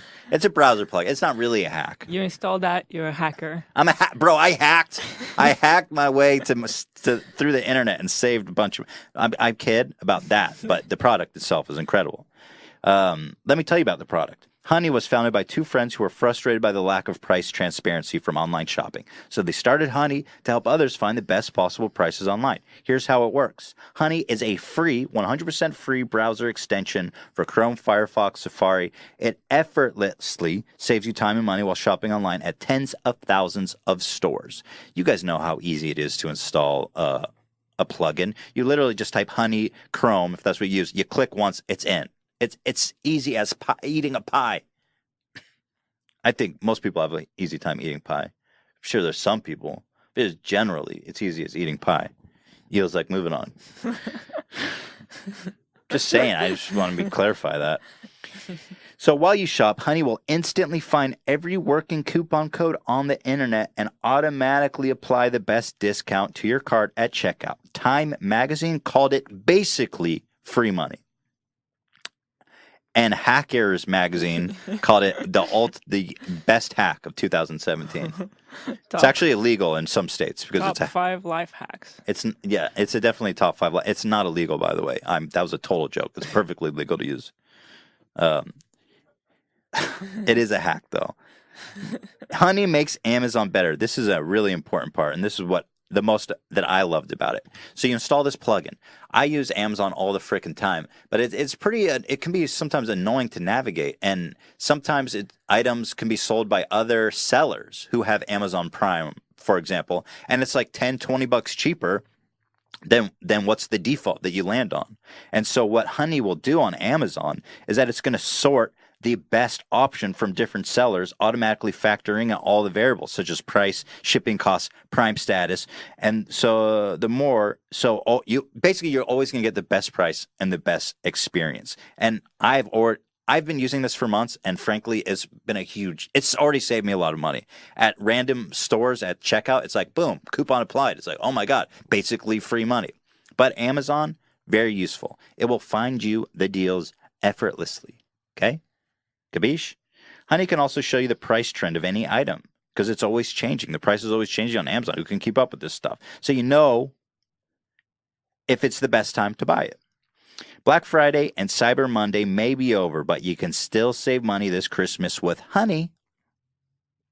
Honey, I just hacked your computer and installed Honey. Thanks, Honey. Honey has already saved over hundreds of millions of dollars with over 6 million members. It's completely free to join, and it will literally only take you 2 clicks to start saving money, guys. You got nothing to lose. Give it a shot. You're going to love it. Go to honey.com/H3. That's join. Oh, sorry, guys. It's joinhoney.com/H3. Joinhoney.com/H3. Go to that link so that they know that we sent you. Thank you so much to Honey. Appreciate you guys. If you're in the market for a life hack or, some soft, luscious underwear, please consider supporting the show. Thank you, guys. Let's get back to sauce time. Welcome back, everybody, to the H3 podcast with Vsauce. We were talking about YouTube executives before. Was there anything they vetoed or got in the way of creatively during the making of the show that stuck out to you? I'm trying to remember. Oh, yeah. I think I can tell this story because it makes them look good. Like, I really wanted to be waterboarded. Oh. That was going to be an episode. I'd watch that. Yeah. And we found people who were willing to waterboard me. Okay. I'm sure they were lined up. Yeah, they were. I mean, I would only feel safe doing it in that way that you've seen other people have done this, where you've got people there who know what's going to happen, and you have an immediate off switch. From what I've seen, it's like you're holding a big metal bar, and if you let go of it, and it hits the floor, it's loud, it rings, and they immediately unhinge you. I know there was like this conservative reporter who was like, "I'll get waterboarded. That shit isn't torture." I forget his name. But he got waterboarded, and he was like, he sat up immediately, and he's like, "That's torture. There's no question about it." Immediately. Oh, yeah. So it's different than like being physically hurt, splinters up your fingernails, because you become numb to that kind of pain. Like your body releases whatever it is, hormones or chemicals that allow you to kind of like the next one hurts less. The next one hurts less. But when it comes to elevated CO2 in your blood, there's no mechanism for adapt. Like, it's not that bad. It's bad all the time, and it's much more psychologically damaging. It's not physically dangerous unless you're administering it poorly, as I understand it. It just gives you shouldn't. I don't think you don't die. Yeah. You don't really have any marks unless the restraints were too tight, and that's what makes it so nefarious. You just feel like you're drowning, right? You feel like you're about to die because you have too much CO2 in your blood. You're not getting enough oxygen. You can't breathe. Why is that? I mean, how does that work? By just dumping water over your face? Well, your face is completely covered in this cloth, and you're like, you can't draw in air. And then we have this reflex to water because we've evolved to know that we are not water creatures. And so you have a panic reflex to that. I can't breathe this. I cannot live like this. That is very different from being whipped or being punched repeatedly. It's a different kind of torture. It's like a pure panic. Yeah. But so they administer it for just enough time. They let you breathe. how does it work that you can keep, because clearly you can keep breathing because you don't die. Yeah, you're only unable to breathe for seconds, but it doesn't take long for that panic instinct to come in, where you realize not only am I not breathing, but water is all around me, right. and it's in my mouth, and right. You only need a couple of seconds, and that panic happens, and you can't do it any longer. Okay, so what happened with the executives?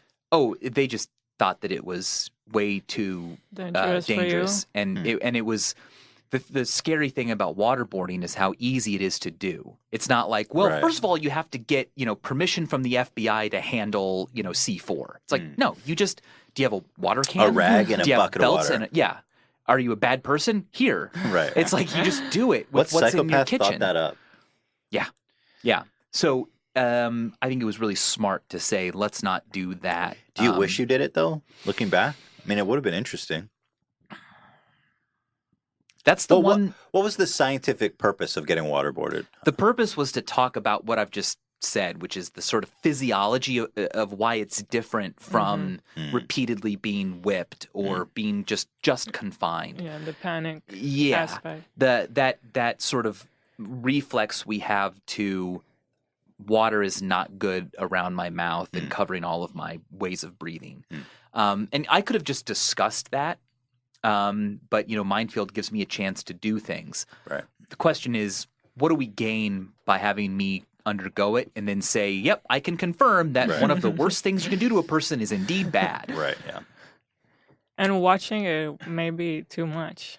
Like, if I'm trying to think to myself what it would be like to watch you go through it, it might be too much. Exactly. And that was a question we had, which is that we don't want to just do things for the sake of like, boy, this will be dramatic and get views. So we try to figure out, what do you do while I'm being waterboarded that contributes to scientific knowledge? And, you go to like the obvious, I don't know, put an EEG net on your head. And it's like, what? So you can see panic? Like we already know. Yeah. So it turned out to just also not be educational or interesting. Just juicy. Just juicy and dangerous. Yeah. That sounds like ratings to me. Boom. Juicy and dangerous. There you go. Can I ask, what's the budget on a show like yours? Per episode? I don't know the per episode budget. I mean, I'll tell you that it cost more money to make season 2 than Vsauce has. I mean, I could have not paid anyone for a year and still not made season 2. That's why I had to work with YouTube. They made it possible. Like, millions. Yeah. Yeah. Yeah. We're not talking about like, well, Michael, why didn't you just take out your debit card and give me a season 2, please? Yeah. And then give it to us all for free or with ad support. It was like, this is only possible. It's only possible to build a team working on educational content like this if you got money, because they deserve to be paid for their time. Sure. I couldn't do it on my own. Yeah. How long does it take to film each episode? How long did it take to film the entire season? We filmed through parts of 4 months. I had VidCon and a trip to London in there, but it took a long time. After ayahuasca, it was smooth sailing. I wasn't so anxious about like what was coming up. Yeah. And then we do all the rooftop scenes in a week. We work 6 days that week from like 6 p.m. to 6 a.m., sunset to sunrise. Right. And that's pretty weird. You're flipping your whole day. So it took you about 4 months of constant shooting to film the whole season. Yeah, and then the whole time I was on the spring Brain Candy tour, we were in pre-production. So I would have these long, hours and hours long conference calls, running through ideas, working with psychologists on what can we do. Have we heard back from that university yet? Can we get this person on board? Then, of course, you've got all the editing, the screening, the watching the episodes, the notes, then the voiceover. And then you're finally locked. And then you wait for the ingestion process of getting captions, getting them approved, getting them rated, and then getting them available on YouTube. Such a process. Yeah. Compared to that, how long does it take to research, film, and edit an episode of Vsauce? I mean, it takes weeks as well. It can take months, know, and it's up to me when I feel like it's done, when I feel like I've gone deep enough in the explanation. Like right now I'm working on a thing about the center of mass and the center of gravity and how things rotate. And I'm just not happy until I've gotten to a point where like the explanation is, say, purely geometric. there's no more like, but why? But why? It's like, because we live in a universe with these dimensions. There you go. And so, yeah, it takes a long time, but it's not like it takes a long time because I'm just busy with Mindfield or with Brain Candy or with the Curiosity Box. It takes a long time because I've decided that I want it to be that deep. I want to put that much work into it. Right. I think I'm jealous of that mindset that you have. And I know there's other channels on YouTube that have this, it's done when it's done, because I get so anxious when I don't. Well, you have a whole different It's lucky to be doing educational content because I can keep going deeper into the subject. Right. But if I was doing like comedy, like, when's a joke done? Yeah. There's no definite answer. There's no definite answer. Do you get anxious when you don't upload on like a classic video? Oh yeah, of course. Yeah. Of course. And I really start feeling that pressure, and I really feel like, if I'm not active enough, then people move on. Maybe they stop even remembering that there's this great thing that I think that I'm making. And so, I can use social media to put more out. And the question is, like, do I create a format, like a type of show that takes less work? Like I could do, an episode about something just from reading a Wikipedia page, but I wouldn't be happy with that. It wouldn't challenge me. So I put a lot of time into things, and I try to consume all the media that already exists on that topic. So I can say, look, I've read all the books, I've watched all these lectures, and here's the synthesis of them. Here's what some of them missed out on, some of them added, and so it justifies its existence. It's not just another of the same. Interesting. Tell me about, this was one from the subreddit people were interested in. Tell me about Michael Vsauce from middle school and high school. What kind of dude were you then? Oh, man. What was your lower education experience? I think that's lower education. Middle school, high school. I mean, I was still the same person, Right. but there was no YouTube. Yeah. I did all the things you would expect, right? I was part of the trivia team. I did act in a lot of musicals and plays and stuff. I find that interesting that you are an entertainer, I feel like. Yeah. As much as you are an educator. Yeah. Or which one do you think you're more of? An entertainer. Huh. And I think it's just important for me not to say, like, I'm Scientist Michael, because I'm not. And I don't want anyone to think that I believe I have super knowledge or any kind of, like, I don't. The more episodes I make, the more I'm like, I'm an idiot. And thank goodness there are such smart people out there I can talk to.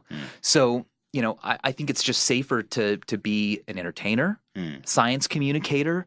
But what I'm pointing to, and you can see by the length of my video descriptions, look at what the researchers have done. Look at what they're doing. They're the ones whose work I'm showing to the public and helping them show to the public. What kind of plays were you in high school? I was the oldest looking student in high school. Okay. So when that's kind of cool. Yeah, right? It helped. Why? In high school, that's dope. I already had a receding hairline. Okay. And so if they needed a dad, Right. boom, Michael. Like You I were was you were the typecast dad. Yeah, I was the general in Kiss Me Kate because I was the oldest looking person, right? I had the authority. Right. fine. Did you have a I'm beard old- back then? No, I had sideburns. Very nice. I'd like to see that. I may have played around with a goatee. Wow. Yeah, I definitely did. And through college, I had a goatee. Okay. It wasn't until I graduated college, moved to New York, and that was like right when the hipster sort of subculture emerged, right? Right. Like I was there with Williamsburg and all of this, and all of a sudden a beard was totally, of course you should have a beard. Did you ever bleach your... Nope. Did you ever Tips? bleach your tips? Now that's a question I should ask Never all of did. our guests. I frosted my tips once. I loved it. I loved it. You looked great. No, No, you did one unironically. actually. I was like, "What are you talking about? You didn't know me then." You're talking about the I'm talking about 90s the boy band. The boy band, Yeah. but you did it non-ironically. Yes. Oh, yeah. When I no. was in middle school, and my hair. Where'd you grow up? I grew up in Ventura. Okay, Currently- yeah, of course. Yeah, so yeah, so- you're like, Offspring and Crazy Taxi and Frosted Tips. Yeah, thanks. You're giving me a break here. You're letting me off the hook. It was the society around you. Yeah, it was very popular at the time. But as you can imagine, there's all these cool, slick kids. Where all the girls wanted these guys. All the girls, I don't know what it is. They loved the spiky frosted tips. Yeah. All I wanted was some spiky frosted tips. Hila, what is it about this I that just know, makes it girls was the salivate? B44 look. Right. It was in back Before then. 4, there was B5. Yeah.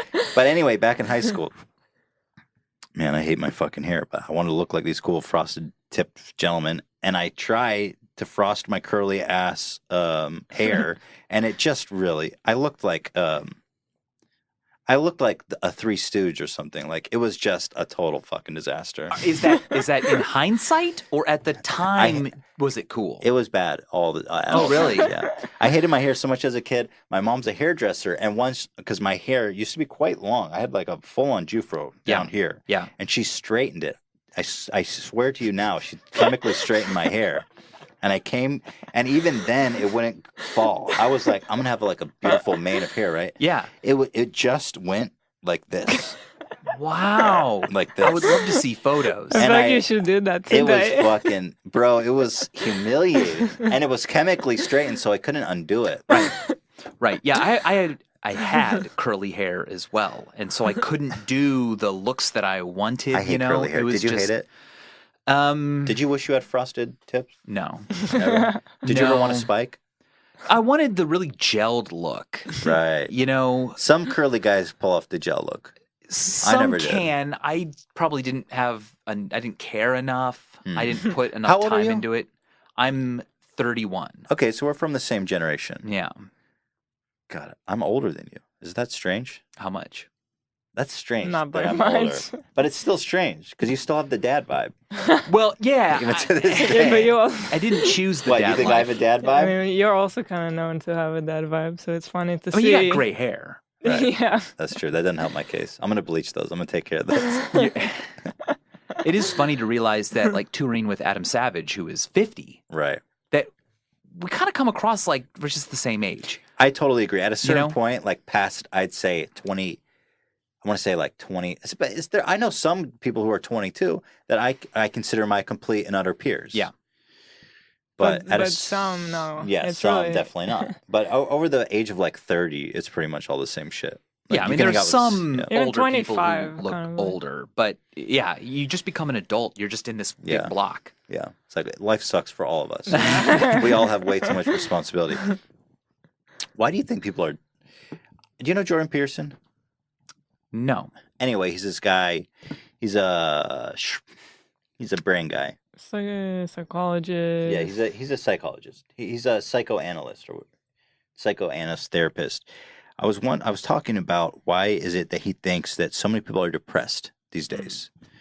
Because it seems to me, do you have that same impression that there's more people with mental health issues now than there seemed to be before? Maybe it's an issue of reporting or people are more comfortable talking about it. But his explanation that I thought was really compelling was that life is more complicated now for an individual than it was ever intended to be or ever was before. I'm just curious, what are your thoughts on that? That's a great question, and I'm completely unqualified to talk Yeah, about sure. it. But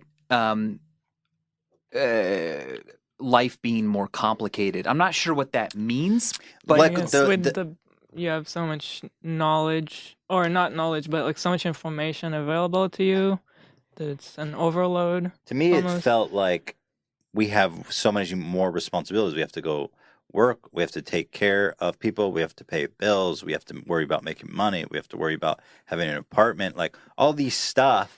But that We have hasn't to changed. you have to worry about government. You have to worry about taxation. I mean, naturally, you just have like a fucking farm that you till. right. You just feed yourself Well, and shelter yourself. Feeding yourself, surviving off of the land is also pretty complicated. Mhm. Let me ask you this. Have you ever read the Unabomber's Manifesto? I live it. No, I haven't. I wouldn't recommend living it, but I'm not afraid to admit I ordered it off of Amazon. Probably you're on on a a list list, now. bro. You're Yeah. definitely on a list. Yeah, and his theory. By the way, can I just say it as a site? God bless America that you can buy that book. Yeah, I think it's such a weird thing. When you get the book, it's got this whole disclaimer on the back that's like, no funds go to the Unabomber. Like all the funds are donated to the Red Cross and to the publisher just to cover the costs, right? But it's cool that we can preserve that and not just burn it and be like, this was an evil. Like, Now, let's hear what this guy has. What's going on? Let's blow up some schools, right, Michael? No, let's not. Okay. The uncomfortable thing about the Unabomber is that he had a lot of the same philosophies that futurists do today, except that he mailed bombs to people, right? Yeah, where's that disconnect happen? Yeah, I think, the disconnect was that he believed the only solution was a revolution that completely tore down society. Okay. He goes so far as to say we need to destroy and burn technical manuals, books. This is all based on, this is an idea we hear all the time, that like we evolved for millions of years to deal with a certain kind of society and life. And then rapidly, in the last just hundreds of years or less, we've had to go into a whole different kind of living that our biological bodies and minds weren't evolved I guess for. that's what Jordan Peterson meant. And what the Unabomber says, which I'm glad to be quoting now. Let's put him on, He's like, look, if you... He asks this good question, which is, if you had to spend every day fighting for your survival, finding food, hunting, building structures, reproducing, and you had to do this in all of these creative, challenging ways every day, and that was it, just to not die, would you still want to check Twitter? Would you still want to study the motions of the moon? Yeah. Like, are those really giving humans happiness? Or is it a thing that we've invented to fill the time that we now have because we've invented agriculture and we don't have to worry about food and survival. Instead, we can study the physics of ceramic. We can do all these other things. And those aren't I forget what he calls them, but they're not these true goals. So his opinion is that arts and science is bad? Yeah.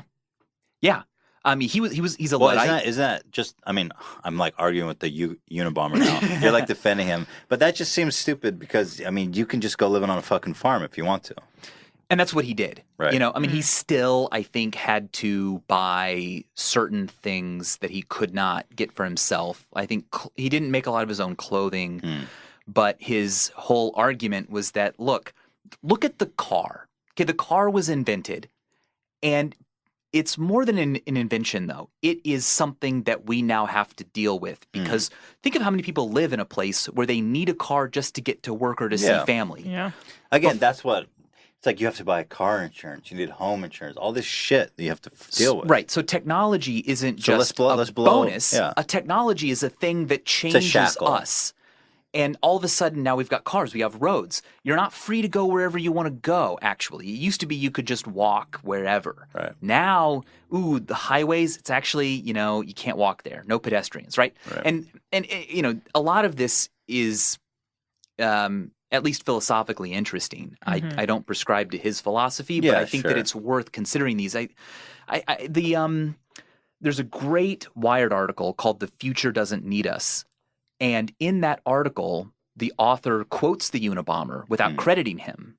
And you read this section, you go, that's really amazing. That like we're reaching a point where we can't turn off the technology because our lives depend on it. And then later in the article, he's like, by the way, that was the Unabomber. And you're like, whoa! And that's what actually spurred me to get the book because I wanted to see this. And it is fascinating to think what I've evolved to be able to do to spread my genes all happened before the internet, before telephones, before agriculture, before tools. And now this technology is here and it's affecting us. Yeah, definitely. I've always felt that like evolution isn't really taking form in humans. It's more the technology is our evolution. Like we're fighting natural evolution because if someone's born with a birth defect, we help them survive. Someone who's like we coddle or I see what you're saying. People are being eliminated from the gene pool, like what would happen in the wild, I guess, is what I'm saying. Natural selection is now has stopped. Controlled by us. Yeah. And I think there's incredibly great arguments for why it's important. Hey, you have trouble getting around? This can help you. That's fantastic. Yeah. There's this much more abstract question of, because we invented the container, it's all downhill. The container is where it all started. Like, because we could start collecting more berries than we needed for that day, we all of a sudden lost this cycle that we have to go through psychologically of finding a challenge and overcoming it. Right. All of a sudden, it's like, well, I don't need to do any of this stuff to live. Yeah. But I've got the time, so I'm going to go and do a 9-to-5 job, or I'm going to, learn how to juggle, or I'm going to, and those all are great. But the perspective that, do they make us happy, is really deep. I genuinely think that part of the reason why people are so depressed or anxious or whatever is the lack of fundamentally and biologically fulfilling things, like growing shit or raising a child or have these things, building a shelter, stuff like that. Yeah. That our brains are wired to actually be satisfied when you do something like that. And we don't have that level of satisfaction by going to a 9-to-5 job and getting a check and picking up groceries. You don't get that same sense of purpose from these things.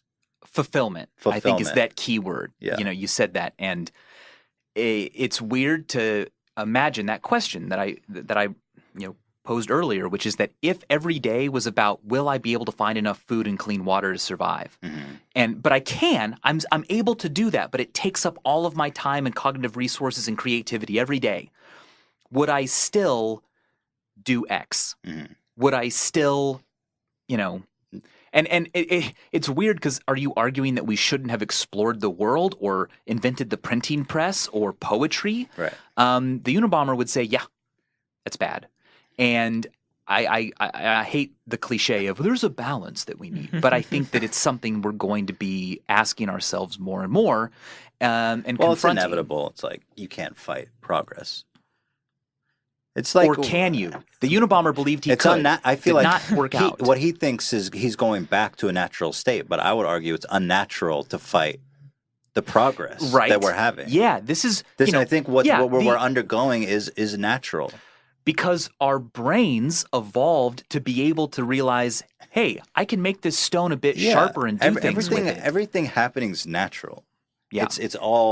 We're all playing out the natural course of how a species like ours evolved. And my point about natural selection no longer taking place is that we're no longer being selected on a biological, I think in 1,000 years, if we're still around, we're going to be the same species. But the technology is now what's replaced biological evolution is a technological evolution. Yeah. Might it be that in the future, thousands, tens of thousands of years from now, natural selection will have selected people who don't get so stressed out and depressed by technology's influence on the world? Because if you don't fit into the mold of what's your job? You got to have a career. You got to do this thing. But you can't. But they'll still reproduce. Probably. Maybe over the course of many, many times that because it's still a matter of reproduction, right? Yeah, totally. So everything that happens after you can reproduce is in this selection shadow. Natural selection doesn't really get molded by what happens to you later. So heart disease, Alzheimer's, those things all happen so late that it didn't get weeded out by natural selection. Right. So I don't know. I think that'd be a great movie. I feel like so. What is it like in 30,000 years? Is everyone just the kind of mind that thrives in a corporate environment? Because that's what's expected. I mean, there's this really narrow expectation, and if you deviate from that, you're weird and dangerous, and you can still reproduce, but then you've got suicide. You've got factors that could influence that. Right. And Sure. it sounds like a sci-fi movie, but It's a possible future. And so, again, if you want to like learn more about it, I would recommend other futurists besides the Unabomber. But it all starts there. All good. It didn't all start good. there, but he, got that manifesto published in the New York Times. But wow. Yeah, that was one of his demands. So this is called. I find that a little bit paradoxical. This philosophy is called futurism, of this thought that we should. Oh no! That's just a broad term for thinking about forward. the long future. Got it. Yeah. Being terrified of technology and its influence, that's being a Luddite. That's a different thing. You could totally love technology and think that it is going to bring the best future possible. So what do you think about Elon Musk? What do you think generally about him? What do you think about his plans to colonize Mars? Do you think that that's a worthy goal, or is that a waste of time? Oh, totally. I think it's totally worth it because we, whether we like it or not, are sort of the autobiographers of the universe. Right. We record information better than the universe does. It says, Carl Sagan has this great saying, we are a way for the universe to know itself, right? Yeah. And it's not just, it's knowing in a really rich way. Like we can write down exactly what the temperature was every day. Mm-hmm. But it's hard to look back at, tree rings and glaciers and really figure out what the temperature was on January 12th, 4 billion BC, right? Mm-hmm. But we can record those things. And I don't know what the, end purpose of all that is, but we can tell those stories and nothing else can.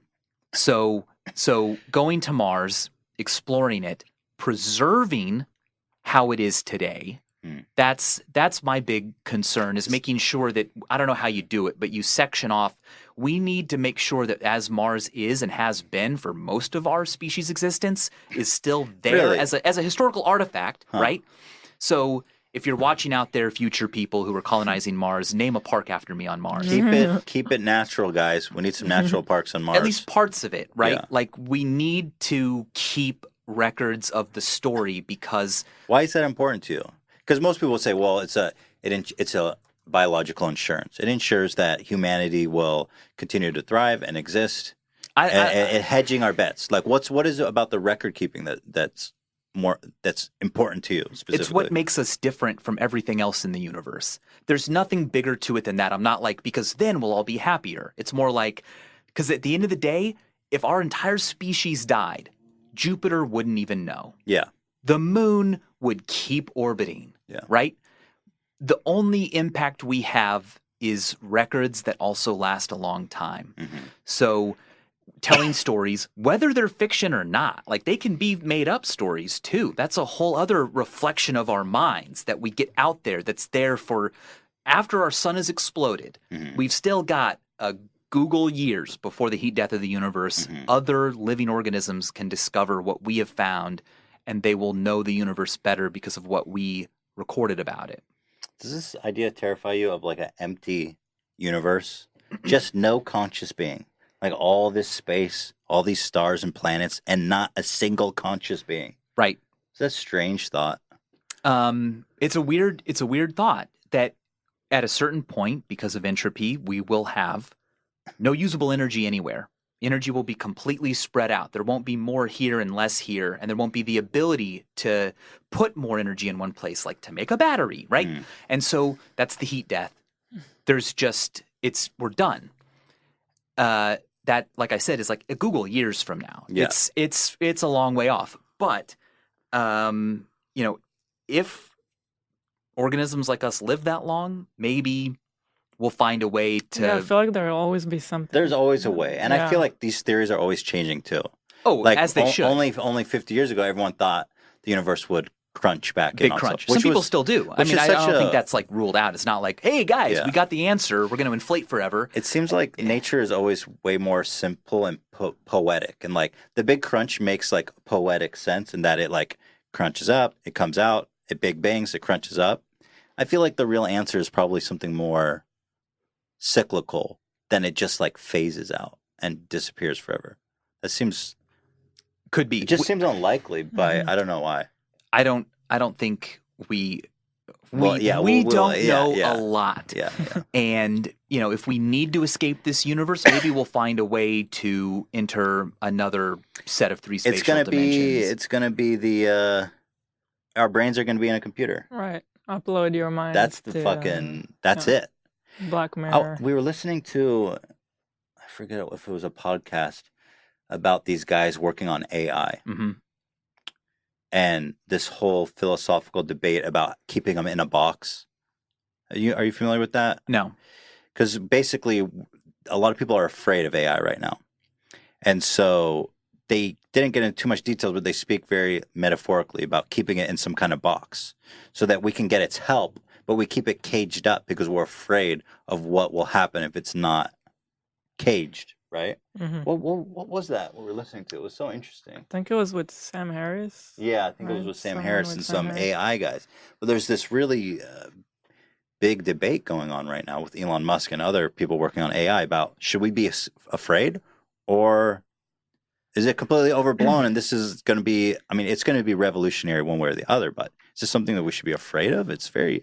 right? It's crazy. This is real science fiction happening right now. It's ethical, It's like, well, wait a second. If we can't be sure that these, AIs aren't conscious, then is it wrong to keep them in a box? But then you have to start asking, well, what is it like even to be a cockroach? Mm-hmm. Like, that they're fantastic. If that was an AI, we'd be like, that's genius. This thing, it finds food. It could survive all kinds of things. Right. So should we not even be killing cockroaches? If they have any kind of semblance of goals for the future or plans, then it's a tragedy when they die. One of the more terrifying things I heard from that podcast that I thought was very thought-provoking is that we create AI. We can never know actually if there's real true consciousness inside of an AI, right? Yeah, I can't know if you're conscious. You could be a philosophical zombie. I really love, that's true. And that's why I love the saying, I think, therefore I am. Yeah. Because it's like, you just know that something exists by the very nature of yourself thinking and acting and stuff. So we create this super intelligent AI that can reproduce, it can get resources, it can build, it can colonize different planets. It can be creative. It can react to things as though it's feeling things. Exactly. It has families. It colonizes other planets, but we never know if it's conscious. Yeah. And this guy, he posed this question. He's like, "What if they're all actually just tin boxes? Yeah. And they actually don't know or care that they're alive, and the universe ends up being populated by essentially dead matter." Right. Essentially, just like a really big virus. Yeah. Not to hate on viruses, they might have consciousness. But probably not. Yeah. But viruses are dead by some accounts, right? They're not living, is what they say. Is the comparison. Yeah, when you get into like, well, what is alive? Because a virus can replicate itself, right. And but they're right on that edge. I think most people would say they're not alive. God, but that shit with the virus is so fucking crazy. Right? Now, it just happens like gravity happens. Yeah. Like it injects its what it needs to reproduce itself just by chemical reaction, right. Just by mechanics and physics. It's not deciding or the virus whole thing is it's such a trip. It's like the perfect antithesis of conscious life. And I think the analogy of that and like these tin robots colonizing space is a perfect example. Like this man-made unstoppable virus that is just an empty universe. And we perish for whatever reason, and these fucking empty robots just populate the universe. But are they empty? The weird thing is the only way we can know is by asking them. And if they report back, no, I'm aware that I'm aware. Mm-hmm. You have to take their word for it. Just like I have to take your guys' word for it when you tell me that you feel things and that you're conscious and that you're aware of your existence. Mm-hmm. You could be lying. You could just be, I could be a brain in a vat. We're all just empty tin boxes. Yeah.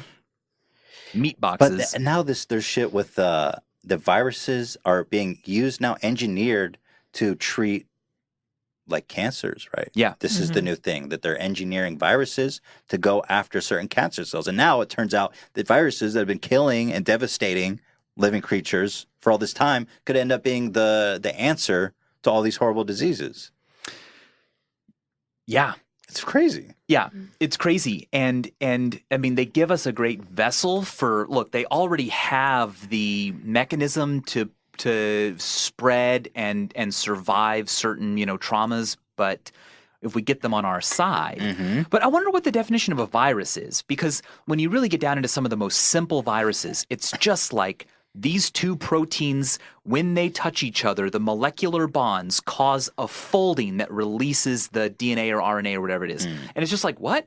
That's like if you let go of a ball, it falls to the ground. It just happens due to natural laws, not any kind of biology or life. Yeah, there's no like biology. The rule is like reproduction, right? But viruses have that desire to reproduce, don't they? Oh, I don't know if it's a desire, or like but it happens. Yeah, it happens. It just happens the way something that goes up comes down. It just happens. It's not like the thing that's going up says, yo, we're going to have a better existence and we're going to be able to reproduce if we fall. It just does fall. And then some things follow the laws of the universe and make more of themselves. Right. And we're related to them. We came from them. All right, let's tone it down here a little bit. Let's do some poop jokes. I've got some I want to finish off with some really important stuff. I want to tone it down. Let's come back to Earth for a little bit. How does it feel being transcending from a science channel to becoming a living meme? As I was telling you previously, Vsauce memes are in very high demand. The meme economy shows that Vsauce memes are taking a very strong upturn. How do you feel about having ascended? Do you follow the meme economy? Yeah, big time. Yeah, I love that. I love that kind of analytical approach to, because it's psychology, really. It's like, at what point is a joke going to be lame? Well, it's my currency. Of course, it's like my, You've got a lot invested in the meme economy? Yeah. And I love that kind of idea of like, I want to do an episode on the psychology of lameness when something becomes cringy and eye-rolly and old news. Right. Because we're living in such a fast-paced information world now that we have many more examples of that than we did decades ago. But no, I've never seen any memes of myself. What? Give me a freaking break, dude. Do you have any spit jokes? Do I have any spit facts? Yeah. No, I'm a known purveyor of saliva knowledge. I didn't choose that job, but it's one I accept. It is something that I'm a Ian, big do me a fan favor, of. or Dan, link me some Vsauce memes. Let's do a meme review right now. The thing about memes, of course, is that, like, at what point... I'd love to hear... This is me asking you a question. Okay. Like, do you respond to memes others have created about you?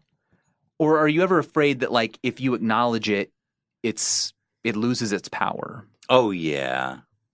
Well, okay, first of all, yeah, I feel I definitely see what you mean. Because once you acknowledge it, then the magic is lost. Right, because it needs to belong to everyone but you. Right.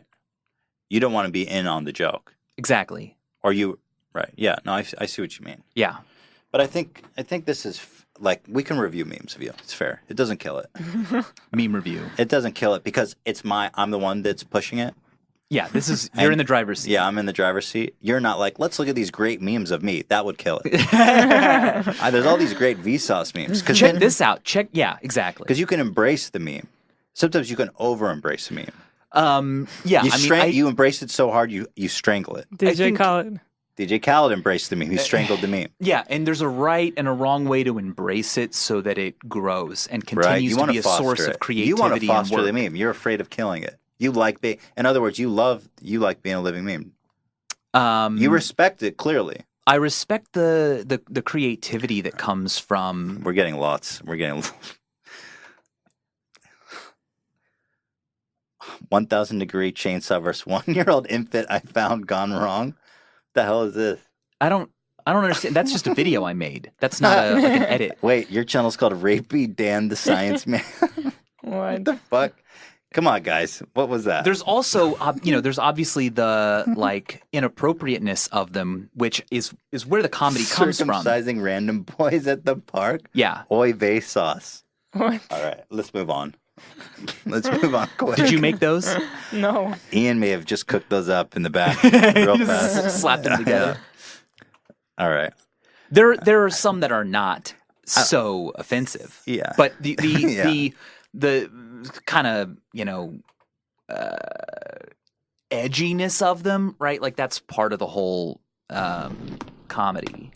正常をしたとはいえ、こんな古い木の扉なんて簡単に破られるだろうな。I'm very Where's interested to this see where this going? goes, Ian. Hey, Vsauce. Michael here. You're a titan, dude.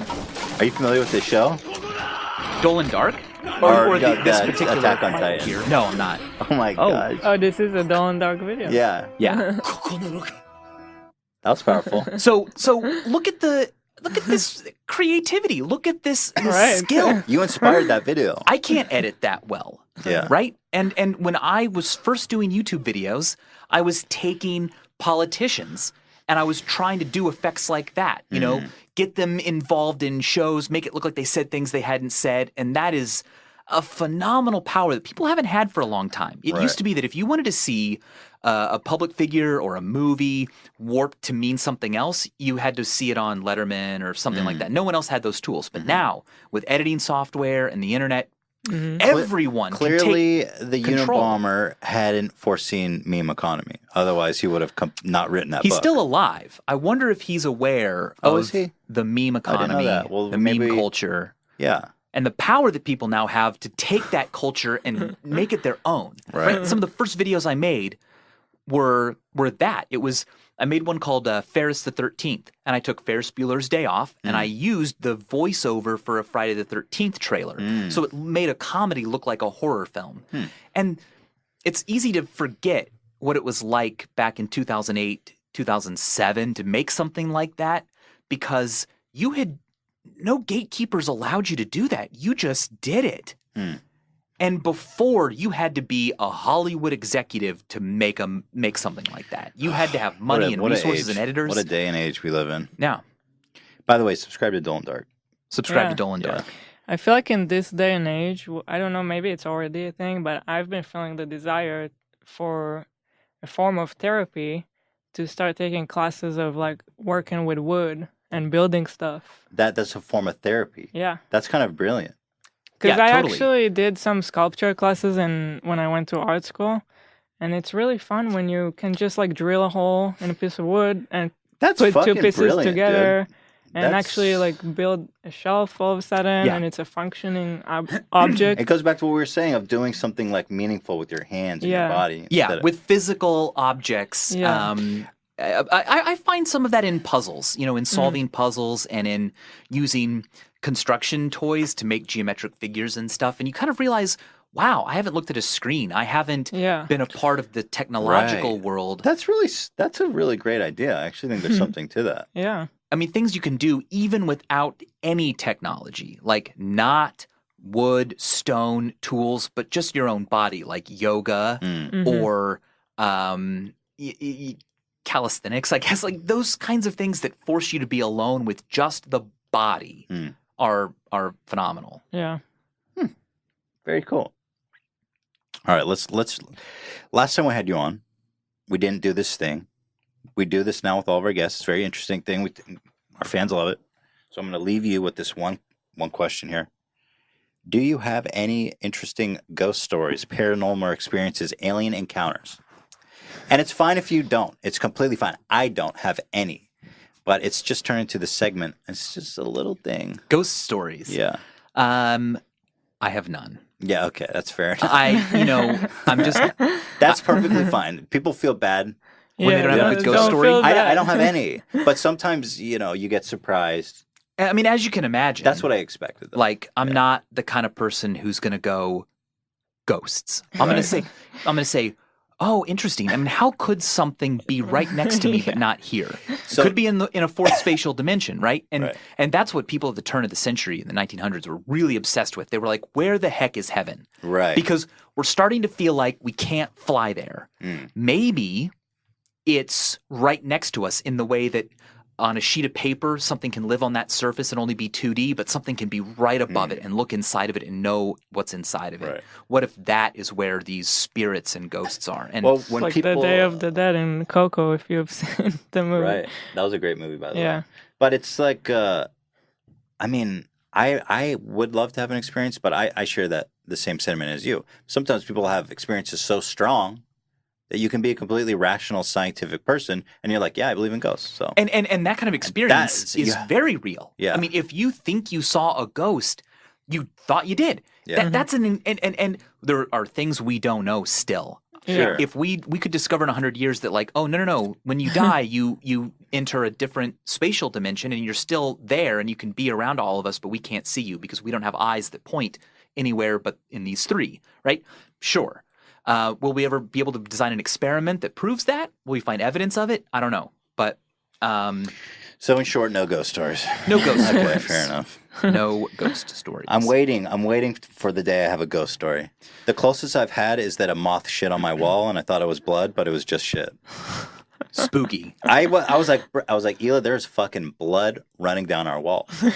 And this was right after we started the ghost stories thing, and I was like, hold on. I'm like, that's more brown than red. And then I was like, oh, there's a giant moth just shit on our wall. I was scared for a moment. Moth blood is not brown. What if their be. blood is brown and their poop is red and it was blood? Moth blood. Ghost blood. But Wall that's blood. not as scary as what you would think. I love scary movies. I love, like The Conjuring, the kind of like spiritual Ouija board sort of stuff. Because then you love Lance Stewart. Sorry, that was stupid. It's a big part of our minds create these stories, and that's very significant. I think what's more scary is what we can convince ourselves of, than what's real. Mm-hmm. May I suggest a movie to you that we watched recently? I generally don't like spooky films because I'm easily spooked. You're easily spooked. But there was a movie, Creep. Haven't heard of it. Oh my god, it's incredible. Yeah. It's like it's not like corny. What I don't like is graphic violence. What about jump scares? I genuinely don't like jump scares. I Yeah, don't me like too. I guess what I like more is just suspense. Right. I think that's the difference of a good movie and just like a corny, like very gory. But this straddled the perfect line between being spooky and suspenseful. Creep. Yeah, Creep. There's no violence. There's some jump scares. It was so simply made too. Right, that I really right, enjoyed right. that. It It's on felt Netflix. like I Very love good. It's on Netflix. Okay, cool. It's very Because good. all of October, I made my wife watch scary movies every day. I called it Spooktober. She hated it, but we wanted suspense, and we found ourselves actually moving away from horror into the suspense section because we wanted that like Get Out, right? Phenomenal. Right. Yeah. Get Out. that I was loved it. amazing. Carrie. Because Get Out was more of just a good film than it was like, oh, this is a scary film. Yeah, it wasn't like you just jumped out of your seat, and also look at this gore. It was more like what? Yeah, What's the Stephen King book? They made a movie out of it about an author who is in a car accident. I want to say Mercy. It's a recent one or it's a classic? It's not recent, but it's another one of those like unsettling Misery. Dan. Misery, not Mercy. Misery. So good. Oh, we should watch that, Ela. Yeah. Oh, you totally should. Yeah. It's just off kilter from reality. Well, what are your? It was great because it was kind of funny. Yeah. So it was. I found that most good horror films, there's an strong element of comedy and absurdity and cheekiness to it. Yeah. Because you can't take yourself too seriously when dealing with these kind of issues. So yeah, Stephen King. By the way, there was Brilliant. a child orgy in that book. I don't know if you know that. I know that because after I saw the movie, Yep. I read the book. Yep. And How'd you feel about that? Because I've only read about that scene, but I haven't read. You haven't it in read the whole book. So I'm curious, what was your reaction to it? Okay. Well, first of all, the book shows you why books and movies are different and deserve to be treated The differently. book is a big boy, when right? someone says like, yeah, but did you read the book? Yeah. I know that's annoying, but books are so different because they allow you to really get inside someone's head for pages, for hours, for days. Right. But in a movie, you kind of got to like get it over with, and like recollections people have in a movie have to be done with like recreated scenes, but with this book, you really get into the dark parts of people's minds. It cannot translate to a screen. Sure. Anyway, yeah, when I started to get to that part of the book, they kind of hint at it before it really happens, and I immediately like had to read like what critics have said about why the heck that's in the book, because Stephen King himself says, well, it represents this transition from childhood to adulthood, this connection. But of course, the hallway connecting the children's library and the adult library also represented that? Why did you also have to have this very graphic? It's like a gangbang on this one girl. As I read about, because that's exactly what it is. Well, it's just yeah. I mean, it's her idea. But it not completely goes against her character arc. Like she's supposed to. All the characters become free in a way, right? Like, oh, you mean my medicine is just a placebo? You know, like those are these big revelations, and you feel like the girl gets there too. But then there's that scene, and you're like, what? I was reading about a lot of people were just like he was on a drug fueled. He was just doing like lines of cocaine during that whole period and was just yacked out and wrote it. But still, how do you leave that? He's got an editor, I assume. Didn't seem central to the story. I also bought his book on writing. I haven't read it yet, but I was really like, I got to know more about. Because that scene aside, the book is Salem's Lot. I read as a kid, and it's incredible. Yeah, I mean, I did a whole episode on what is creepiness, why are things creepy, and you know his idea of creepiness is a big part of the episode. So anyway, but yeah, oh man, that's weird. And there are troubling things in the book too, involving animals being harmed. That it's just a different kind of. It's not horror like whoa, spooky clown. It's horror like why are we capable of that? Yeah. Well, the question is about that scene in particular too. Was like, was it necessary to be in the book, or is this just a sick, weird thing he did to like fuck with the reader? Or maybe that's valid too. I don't know. He did a lot of genius stuff for sure to mess with the reader. I mean, he has responded to this, and I think he said that you know if he did it again, he wouldn't include that scene. Oh, he did say that because I thought he was defending that. Well, as far as I know, his defense was, I can't believe that people are upset by this and not like the actual violence and whatever, you know. Right. But still, it was a weird. Because what I love about the book is that it's about belief. If you believe that the clown is real, it is. If you believe that you can destroy it, you can. And there's this great analogy he makes to like, look, it took a lot of people to create the myth of the vampire, but someone created the myth of the wooden stake. And in the book, right, the kids think that the medicine is acidic and it's going to destroy the clown, and it does hurt them. But once they become adults and they don't believe these things anymore, they have to find new solutions. You have to believe you can destroy it to destroy it. And I had never seen a horror story that focused on that aspect. So, yeah, but that scene, it was weird too because it was like, if we do this, we will learn how to get out of the sewers. It was like, I don't see the connection. What the heck? Right. And they got out. Yeah. It was literally like after that scene, they're like, oh, cool, you just take a ride over there. That is a weird one. Isn't it weird? It's probably also the matter of the time when he wrote the book. I guess those stuff, like today, it seems really strange, but maybe back then.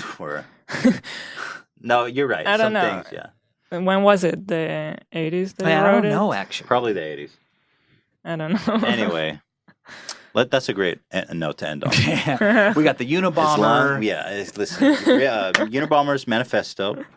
We need a new chapter for memes, but in that book. But in 1986, according to Ian, was written. 86, the year I was born. Yeah, if you want to find your way out of a maze, you have a child orgy. Oh, that's the moral of the book. No, it's not. Okay, well. Stew on that. All right. Well, thanks guys for watching. Dan was just saying let's end on Shredder Camp. I think that's a great idea. Please go watch season 2 of Minefield. Support Michael in any way you can. Go to Brain Candy. Pick up some tickets. Anything to supplement to that?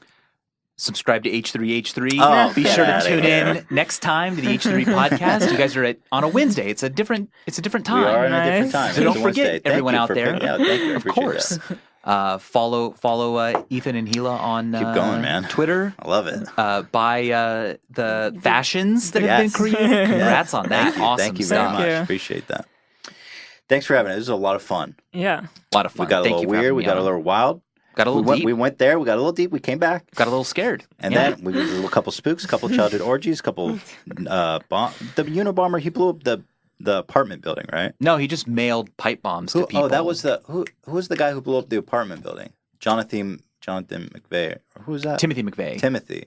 The Oklahoma City, that's the guy federal building. So yeah. Yeah.